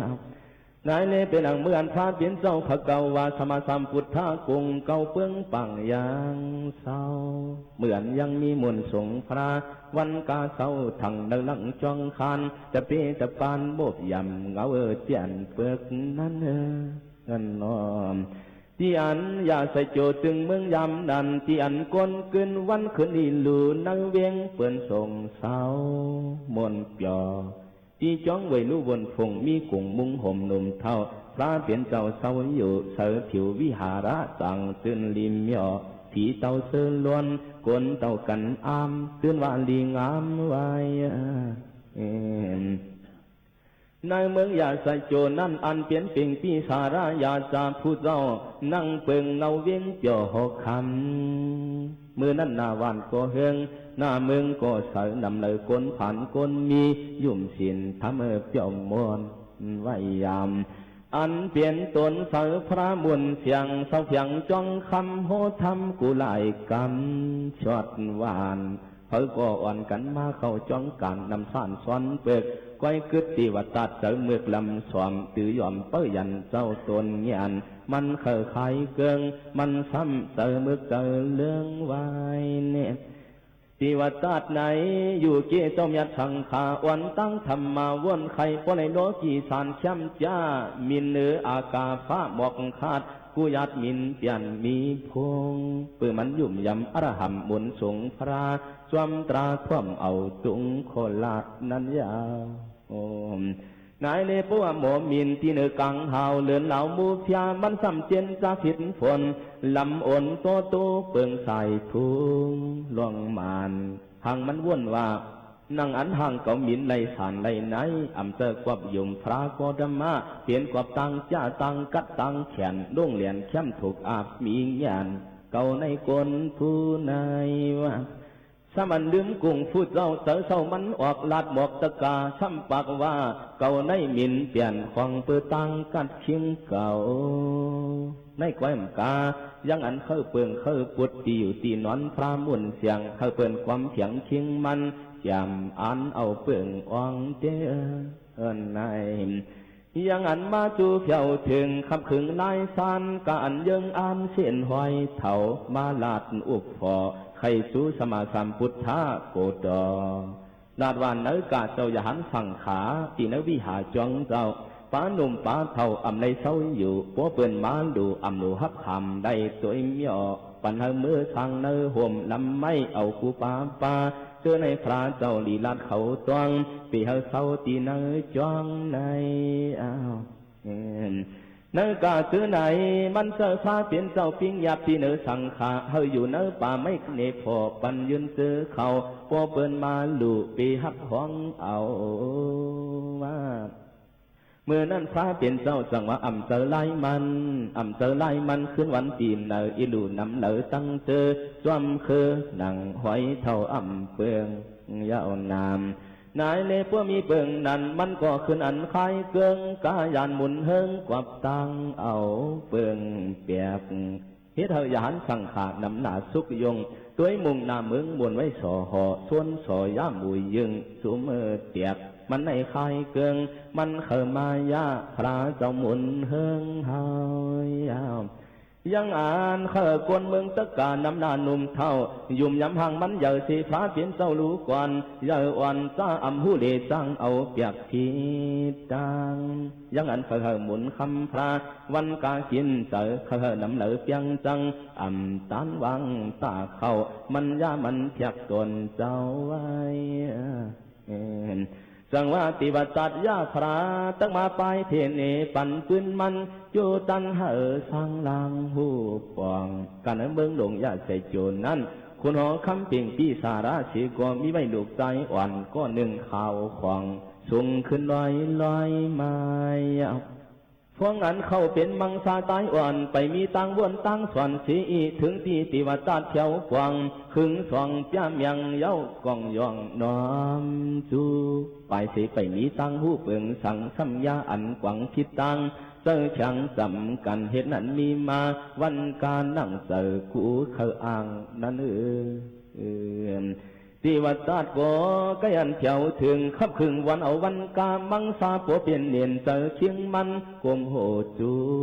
มัดยมเพราะว่ามาโซมาเหล่ากูเฝ้ากูเมเจอเงือจอมยมไว้กลุ่มจ้าหมอกว่าหนังกายยังนุ่มอ่านเขาเปลี่ยนยอดจอมทีมีน้ำเจออ่านสันว่ามันสันในว่าติวัดตาดก็ใกล้ลาดชนใส่ให้เพื่อนเจอใหญ่ฟ้อมเลมาดยำยงอาโกมันยังว่าอันอาจารย์ศาสตร์ขุนมังสาในกาวันเมืองเตืองการดินกุลเมื่อเถิดเปลี่ยนขุนตัวเยงตั้งเมืองตั้งเวียงเปิ่งกินโจอุบเปื่อนแจ่นในเมื่อนานอาจารย์ศาสตร์มังสาโมหะตื่มตันขึ้นอันขันปันคิงมันไข่เนมเมียวลาดต่างเจอเย้าสังว่าอู่เก่านวันที่เสียงกามเก่าขาดตักจำพุดเปิงนั่งปันลางเปลี่ยนเจ้าหอคำแจนที่วัดศาสตร์สมัเจอเย้าเก่าเจ้าสีก้อนโดยอยู่ที่นังเสาโกธมามันเก่าในมียันคึกใหญ่กวางต้นต่างติดเปลี่ยนเจ้าจิกจอ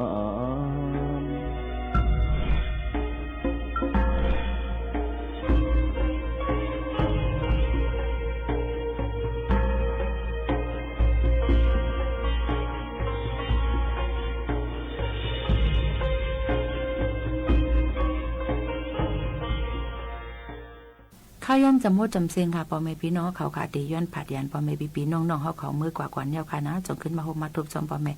ปีน้องๆเขาแท่งย้อนสู้ปันฮาเลยอยู่หลีกลางยันพี่เข็นกันกูก็กูก้นและหนังกลางใจยิ่งอ่านให้เต็มทนกัน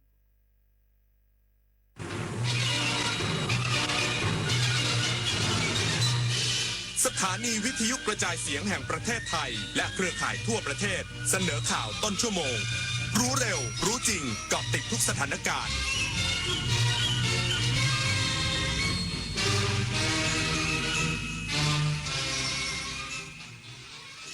รับฟังข่าวต้นชั่วโมง 23 นาฬิกากับยุทธพรบานเย็นครับ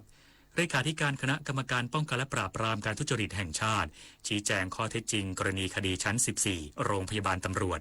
ยืนยันจัดส่งคำแถลงและเอกสารให้ศาลฎีกาครบถ้วนแล้วอีกสักครู่กลับมาติดตามรายละเอียดครับชาติศาสนาพระมหากษัตริย์คือรากฐานของความเป็นไทยร่วมกันสืบสารปกป้องและภาคภูมิใจในสถาบันหลักของชาติเพราะความมั่นคงของแผ่นดินเริ่มต้นจากหัวใจของเราทุกคนรักชาติรักษาศาสนาเทิดทูนสถาบันพระมหากษัตริย์รวมพลังความรักสร้างชาติให้ยั่งยืน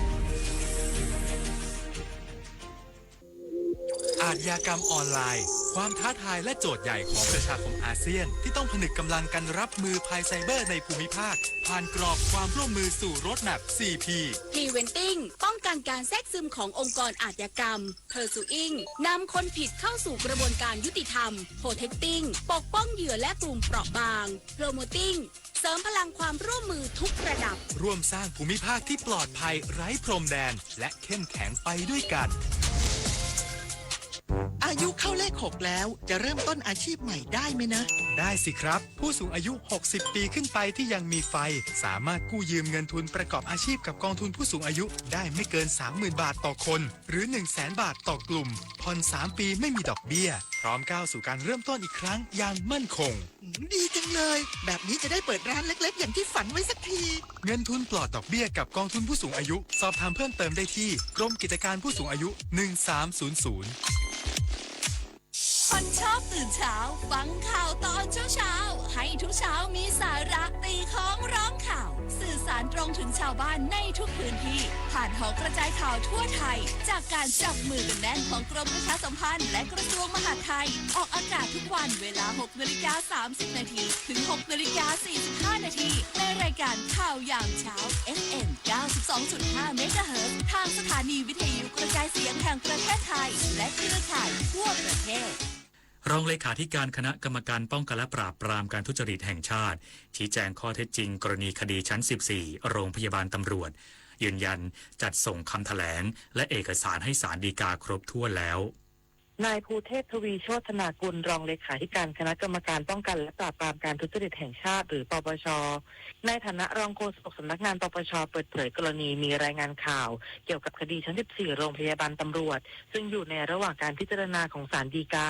แผนกคดีอาญาของผู้ดำรงตำแหน่งทางการเมืองโดยมีการนัดไต่สวนครั้งแรกในวันพรุ่งนี้ว่าคดีดังกล่าวยังไม่สามารถดำเนินการใดๆได้เนื่องจากสำนักงานปปช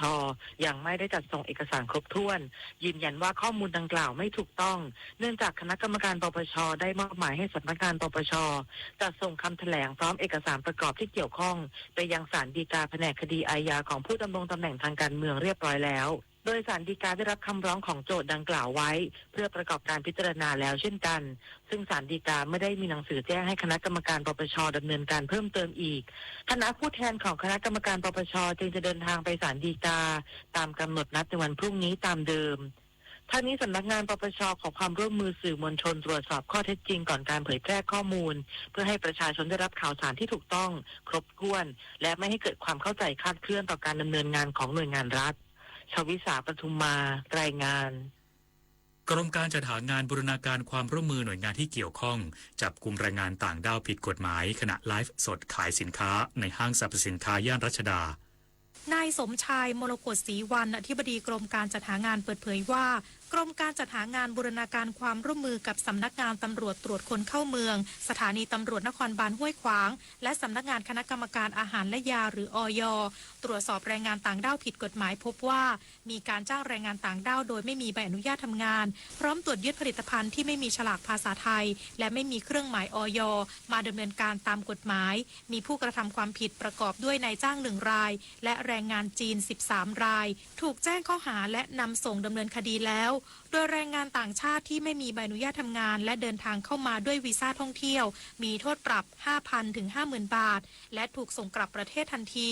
พร้อมถูกห้ามยื่นขอใบอนุญาตทำงานในประเทศไทยเป็นเวลา2 ปีด้านนายจ้างหากจ้างแรงงานผิดกฎหมายมีโทษปรับตั้งแต่ 10,000 บาทถึง 100,000 บาทต่อคนต่างด้าวที่จ้าง1 คนหากกระทำผิดซ้ำอาจถูกจำคุกและห้ามจ้างแรงงานต่างด้าว3 ปีพร้อมขอความร่วมมือประชาชนกรมการจัดหางานขอความร่วมมือประชาชนหากพบเห็นการจ้างแรงงานต่างด้าวผิดกฎหมายหรือผู้ที่ทำงานโดยไม่มีใบอนุญาตแจ้งเบาะแสได้ที่กองทะเบียนจัดหางานกลางและคุ้มครองคนหางานหรือสายด่วนโทร1506กด2หรือ1694นิตยาคุณสิมรายงานชุดเฉพาะกิจตรวจสถานประกอบกิจการแปรรูปสัตว์น้ำจังหวัดตรังลงพื้นที่ตรวจสถานประกอบการป้องกันปัญหาการค้ามนุษย์ด้านแรงงาน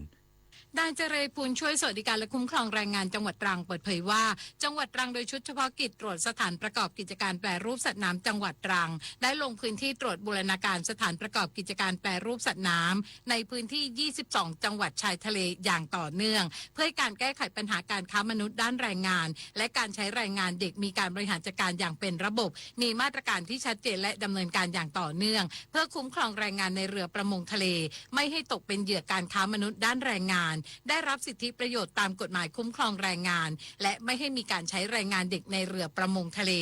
ทั้งนี้ได้สร้างความเข้าใจแก่นายจ้างเจ้าของเรือให้สามารถปฏิบัติตามแนวทางที่กฎหมายกำหนดได้อย่างถูกต้องซึ่งจะส่งผลให้แรงงานในเรือประมงทะเลไม่ถูกละเมิดสิทธิด้านแรงงานรวมทั้งส่งเสริมภาพลักษณ์ที่ดีในการแก้ไขปัญหาการทำประมงผิดกฎหมายขาดการรายงานและไร้การควบคุมอีกทางหนึ่งด้วยโยยศพรนะคะไกรศรีสวทตรังรายงาน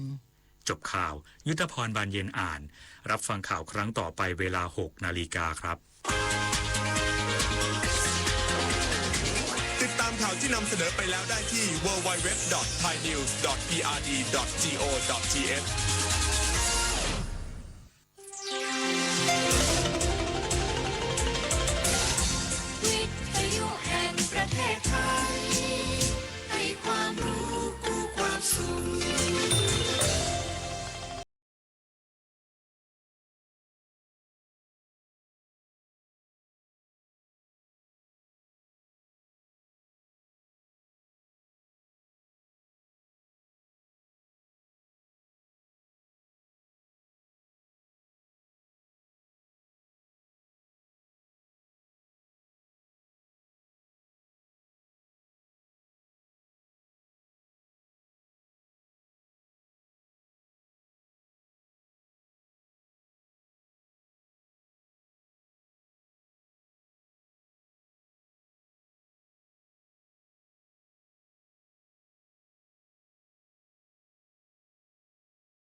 อยไม่ขาดสายพัดผ่านกายสบายสุขล้นผ่อนคลายทุกหมดสิ้นกังวลจนผ่านถึงห่วงน้ำกว้างใหญ่ทะเลสาบมนุษย์ประดิษฐ์ชวนจิตใจฝันใฝ่ธรรมชาติงามสดใสอยากเก็บภาพนางไว้ไม่รู้จักเวลาสายเย็นยืนคืนเดือนงายสว่างช่างเป็นภาพราบร่างที่สุดงามเต็มตาแสงอารมณ์พาใจแสนเสียดายแค่ผู้มิได้ชมห่วงน้ำแห่งนี้ถิ่นที่สุขสมหน้าไม้เยี่ยมชมทะเลสาบแม่ปิง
ส สวัสดีครับคุณผู้ฟังครับขอต้อนรับเข้าสู่รายการ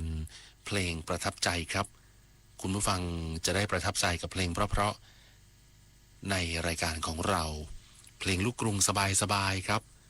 ฟังกันก่อนนอนไม่ต้องคิดอะไรเยอะเพราะว่าเราทำงานมาแล้วตลอดทั้งวันใช่ไหมครับเราก็มาฟังเพลงก่อนนอนก็ไม่ต้องคิดอะไรเลยนะครับปล่อยให้อารมณ์มัน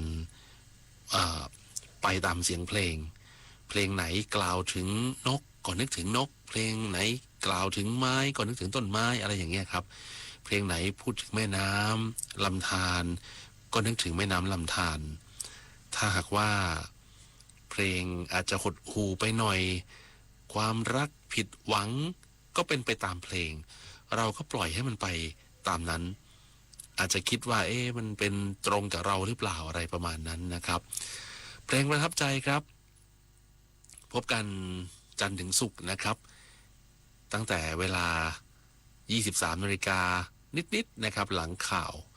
จนถึงเที่ยงคืนก็คือ 5 ทุ่มถึงเที่ยงคืนเนี่ยง่ายๆเอกพงษ์ นพสกุลยังคงกลับมาพบกับท่านผู้ฟังเหมือนเดิมนะครับช่วงเวลาสบายๆแบบนี้ฟังเพลงสบายๆสถานีวิทยุกระจายเสียงแห่งประเทศไทย FM 92.5 AM 891 และ 819 กิโลเฮิรตซ์พร้อมเครือข่ายกรมประชาสัมพันธ์ทั่วประเทศครับ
โน่นแน่นกเขา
ไหนใครนอนไงแฝงตัวรองเงาไม้ใหญ่ใช่ใครนกเขาคู่มันเสียงใครไหนกันเสียงนั้นอ๋อนกมันพอดคำรำพันฝากชีวันรักกันไงเล่ายายรู้ดูเอาพี่เห็นมันเฝ้าหยอกเย้าต่อกันพี่ต้องเอาอย่างมันพี่จะเอาอย่างมันมีเปลี่ยนแปลพันเลย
บางครั้งฟังเพลงแล้วก็ย้อนกลับมาถึงตัวเองเหมือนกันนะครับว่า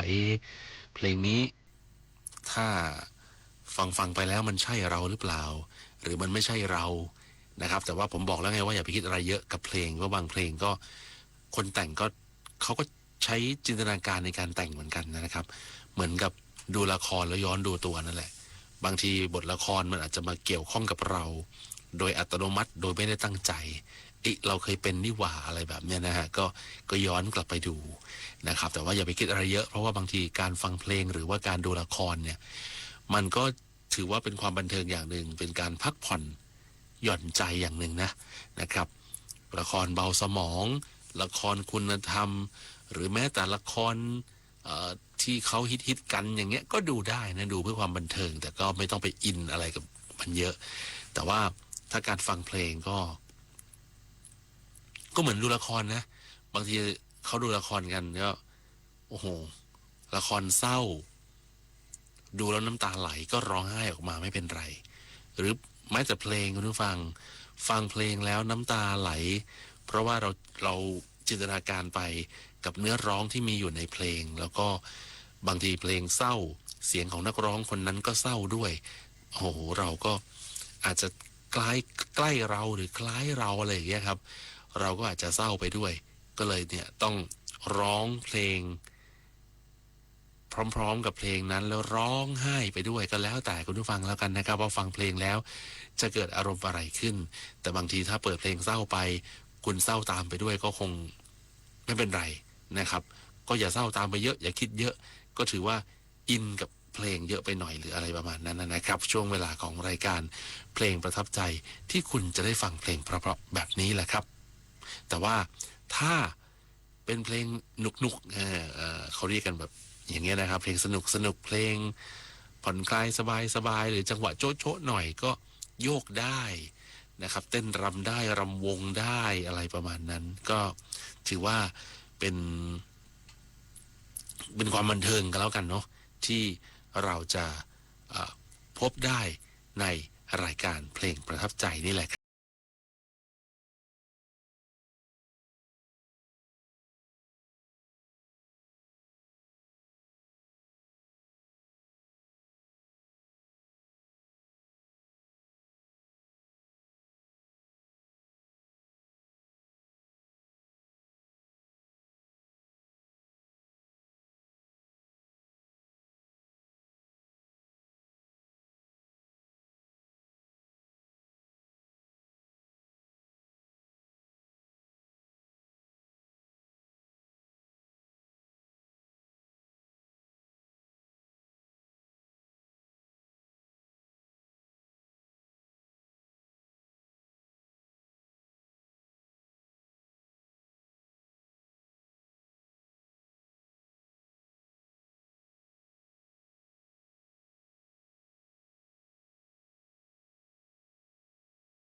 คนมอบเพลงให้กับปนิดแซ่เจียด้วยนะครับแหมนึกถึงปนิดแซ่เจียแล้วผมต้องขอบคุณจริงๆนะสำหรับท็อฟฟี่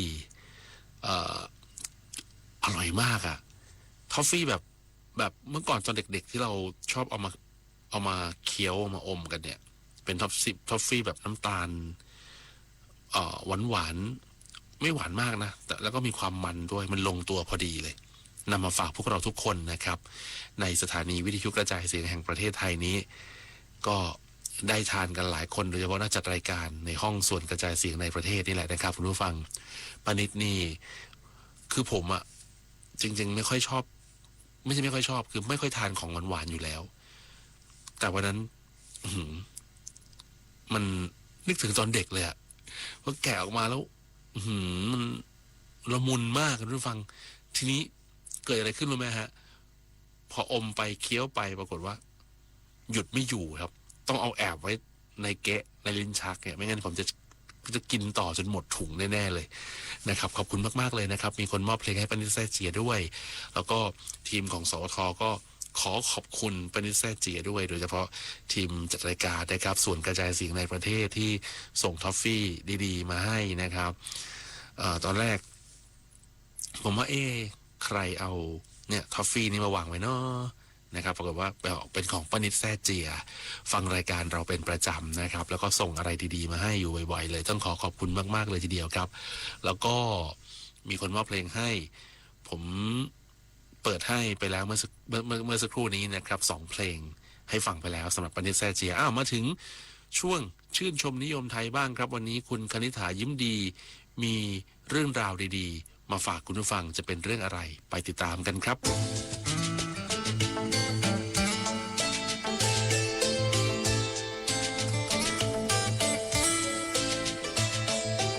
ชื่นชมนิยมไทย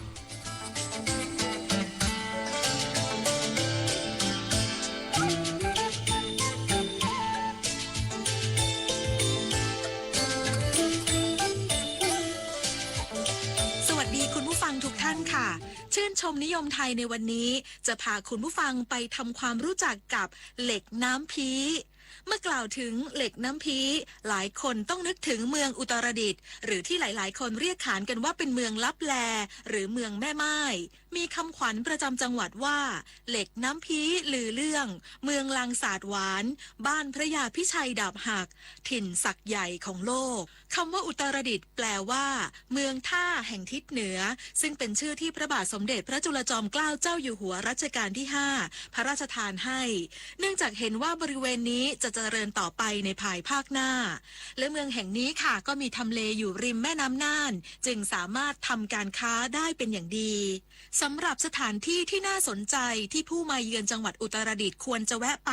นั่นก็คืออนุสาวรีย์พระยาพิชัยดาบหักซึ่งตั้งอยู่หน้าศาลกลางจังหวัดอุตรดิตถ์ค่ะพระยาพิชัยดาบหักนี้นะคะถือเป็นบุคคลสำคัญคนหนึ่งของประเทศไทยเมื่อครั้งที่ท่านปกครองเมืองพิชัยซึ่งเป็นชื่อเรียกเมืองอุตรดิตถ์ในสมัยนั้นเมื่อพม่ายกทัพมาตีเมืองพิชัยในปีพ.ศ. 2316ท่านก็ได้ยกทัพไปสกัดทัพพม่าจนแตกพ่ายกลับไปและในการรบครั้งนั้นดาบคู่มือของพระยาพิชัยข้างขวาได้หักไป1 เล่มแต่ก็ยังรบได้ชัยชนะต่อทัพพม่าด้วยวีรกรรมดังกล่าวท่านจึงได้สมญานามว่าพระยาพิชัยดาบหักนั่นเองค่ะบริเวณอนุสาวรีย์มีพิพิธภัณฑ์พระยาพิชัยภายในเก็บรวบรวมประวัติของพระยาพิชัยดาบหักรวมทั้งแบบจำลองสนามรบและวิถีชีวิตในสมัยอยุธยาตอนปลายรวมทั้งเครื่องมือเครื่องใช้โบราณต่างๆและมีพิพิธภัณฑ์ดาบเหล็กน้ำพีใหญ่ที่สุดในโลกอยู่ด้วยพิพิธภัณฑ์ดาบน้ำพีใหญ่ที่สุดในโลกแห่งนี้เป็นอาคารชั้นเดียวภายในอาคารเป็นโถงกว้างกลางห้องเป็นแท่นขนาดใหญ่ประดิษฐานดาบเหล็กน้ำพีขนาดยาวประมาณ10 เมตรเศษมีน้ำหนัก 557.8 กิโลกรัมฝักดาบทำด้วยไม้ประดู่ฝังลวดลายมุกหุ้มปลอกเงินสลักลายและมีตู้จัดแสดงอาวุธผลิตภัณฑ์จากเหล็กน้ำพี เมื่อกล่าวถึงเหล็กน้ำพีแล้วแม้ตามประวัติยังไม่ทราบอย่างแน่ชัดว่าใครเป็นผู้ค้นพบคนแรกแต่มีความเชื่อกันอย่างแพร่หลายทั่วไปว่าทนสิทธิ์คือมีดีมีความขลังความศักดิ์สิทธิ์มีอาถรรพ์ป้องกันคุณไสยเสน่ห์จังไรต่างๆมีพุทธคุณดีในตัวเองทุกด้านถ้ามีไว้ในบ้านมีอาถรรพ์ป้องกันคุณไสยเสน่ห์จันไรต่างๆค่ะคนโบราณประจักษ์กันว่าเป็นเหล็กกล้าเนื้อดีที่นำมาตีเป็นดาบเป็นอาวุธที่วิเศษชั้นดีเลิศใช้ในการต่อสู้กับอริราชศัตรูปกป้องเอกราชและกอบกู้เอกราชของชาติไทยมาได้จนถึงทุกวันนี้เหล็กน้ำพีจึงไม่ใช่เป็นเหล็กกล้าชั้นดีเพียงอย่างเดียวแต่คนโบราณยังเชื่อกันว่าเป็นวัตถุอาถรรพ์มีความขลังศักดิ์สิทธิ์ดีในตัวเองจึงเป็นที่สืบเสาะแสวงหาของชนชาวไทยเพื่อนำมาเป็นเครื่องรางของขลังอีกด้วยค่ะความเชื่อเป็นสิ่งที่บังคับกันไม่ได้ในสังคมไทยนะคะเรื่องของเหล็กน้ำพีก็เป็นส่วนหนึ่งเท่านั้นของความเชื่อต่างๆที่มีอยู่มากมายที่ได้รับการถ่ายทอดสืบต่อกันมาสำหรับบ่อเหล็กน้ำพีแห่งอำเภอทองแสงขันจังหวัดอุตรดิตถ์ประกอบด้วยบ่อขุดสินแร่จำนวน2บ่อหลักๆคือบ่อพระแสงและบ่อพระขันโดยบ่อพระแสงเป็นบ่อดินขนาดใหญ่ลึก10เมตรมีเส้นผ่าศูนย์กลางประมาณ20เมตรเป็นบ่อที่มีคุณภาพของสินแร่ดีกว่าบ่ออื่นๆในบริเวณแหล่งแร่น้ำพีบ่อนี้สงวนไว้สำหรับทำพระแสงดาบถวายสำหรับพระมหากษัตริย์เท่านั้นจึงได้ชื่อว่าบ่อพระแสงส่วนบ่อพระขันเป็นบ่อดินที่มีขนาดย่อมกว่าบ่อพระแสงมีความลึกประมาณ7เมตรและมีเส้นผ่าศูนย์กลางประมาณ12เมตรบรรพบุรุษได้สงวนบ่อนี้ไว้เพื่อนำเอาเหล็กจากบ่อนี้ไปถลุงทำพระขันถวายพระมหากษัตริย์เท่านั้นจึงเรียกกันมาแต่โบราณว่าบ่อพระขันบ่อขุดสินแร่เหล็กทั้ง2บ่อนี้เป็นบ่อเหล็กที่มีขนาดใหญ่ที่สุดในบริเวณแหล่งแร่เหล็กน้ำพีเชื่อกันว่ามีความศักดิ์สิทธิ์ที่สุดและเป็นบ่อเหล็กที่มีคุณภาพดีที่สุดในประเทศไทยโดยมีหลักฐานอ้างอิงจากเอกสารทางประวัติศาสตร์จดหมายเหตุและวรรณคดีซึ่งแสดงให้เห็นว่าบรรพบุรุษของไทยในอดีตได้รู้จักวิธีการนำแร่เหล็กน้ำพีมาถลุงให้เป็นเครื่องมือเครื่องใช้โดยเฉพาะอย่างยิ่งการนำแร่เหล็กน้ำพีมาถลุงเป็นศาสตราวุธเพื่อใช้ประโยชน์ในการสงครามดังปรากฏหลักฐานในการนำเหล็กน้ำพีมาใช้เป็นศาสตราวุธสำหรับการทหารและชนชั้นปกครองเช่นพระแสงของง้าวของสมเด็จพระนเรศวรมหาราชทรงใช้กระทำยุทธหัตถีกับพระมหาอุปราชาดาบนันทกาวุธของพระยาพิชัยดาบหัก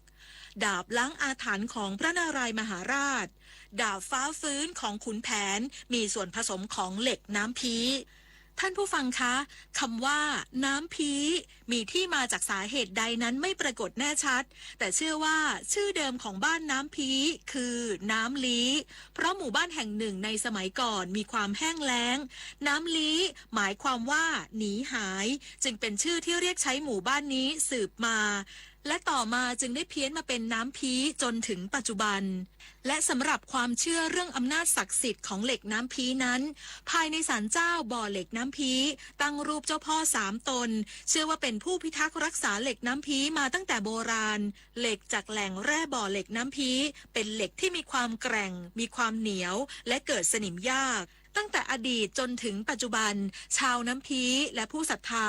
ต่างเชื่อถือกันมาโดยตลอดด้วยความศรัทธาว่าเหล็กน้ำพีมีเจ้าพ่อปกปักรักษาดูแลอยู่หากผู้ใดจะนำสินแร่เหล็กน้ำพีไปใช้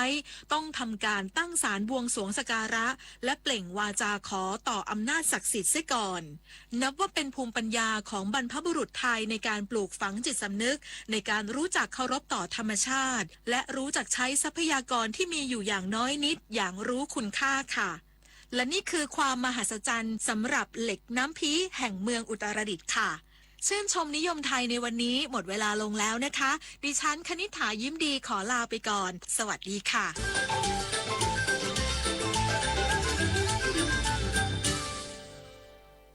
คุณผู้ฟังหมดเวลาแล้วนะครับกับรายการเพลงประทับใจในวันนี้ขอบคุณมากๆครับท่านฟังเราไม่ว่าจะฟังอยู่ที่ไหนเราดีใจผมก็ชื่นใจทุกครั้งนะครับเวลามีไม่ว่าจะเป็นโทรศัพท์กันเข้ามาหรือจะ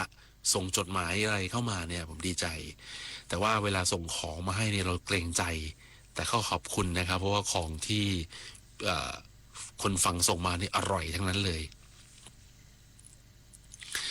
มีแฟนรายการจากชุมพร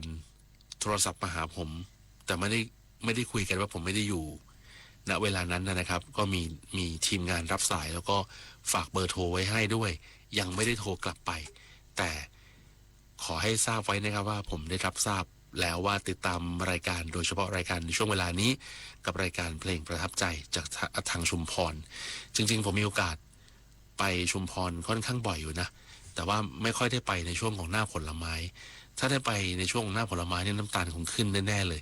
โดยเฉพาะทุเรียนตอนนี้ทุเรียนใต้ออกหรือยังไม่แน่ใจนะแต่ว่าถ้าในกรุงเทพเนี่ยทุเรียนแถวจันทบุรีตราดระยองเนี่ยมากันเต็มไปหมดเลยนะครับถ้าเป็นทุเรียนใต้เนี่ยน่าจะประมาณกลางเดือนกรกฎาคมใช่ไหมครับหรือตอนนี้เริ่มออกแล้วก็ไม่รู้นะเมื่อวันนั้นเจอแฟนรายการที่อยู่ชุมพรท่านหนึ่งท่านบอกว่าปีนี้ทุเรียนค่อนข้างมีผลผลิตได้มากพอสมควรแต่ว่าเดี๋ยวจะได้เวลากินเมื่อไหร่แล้วจะบอกนะครับ ขอบคุณมากนะครับวันนี้เวลาหมดจริงๆขอบคุณสำหรับการติดตามรับฟังนะครับเราจะกลับมาพบกันใหม่กับรายการเพลงประทับใจจันทร์ถึงศุกร์ 23 นาฬิกาหลังข่าวต้นชั่วโมงนะฮะจนถึง 24 นาฬิกาผมเอกพงษ์นพสกุลพร้อมทีมงานต้องลาไปก่อนขอบคุณและสวัสดีครับ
สู่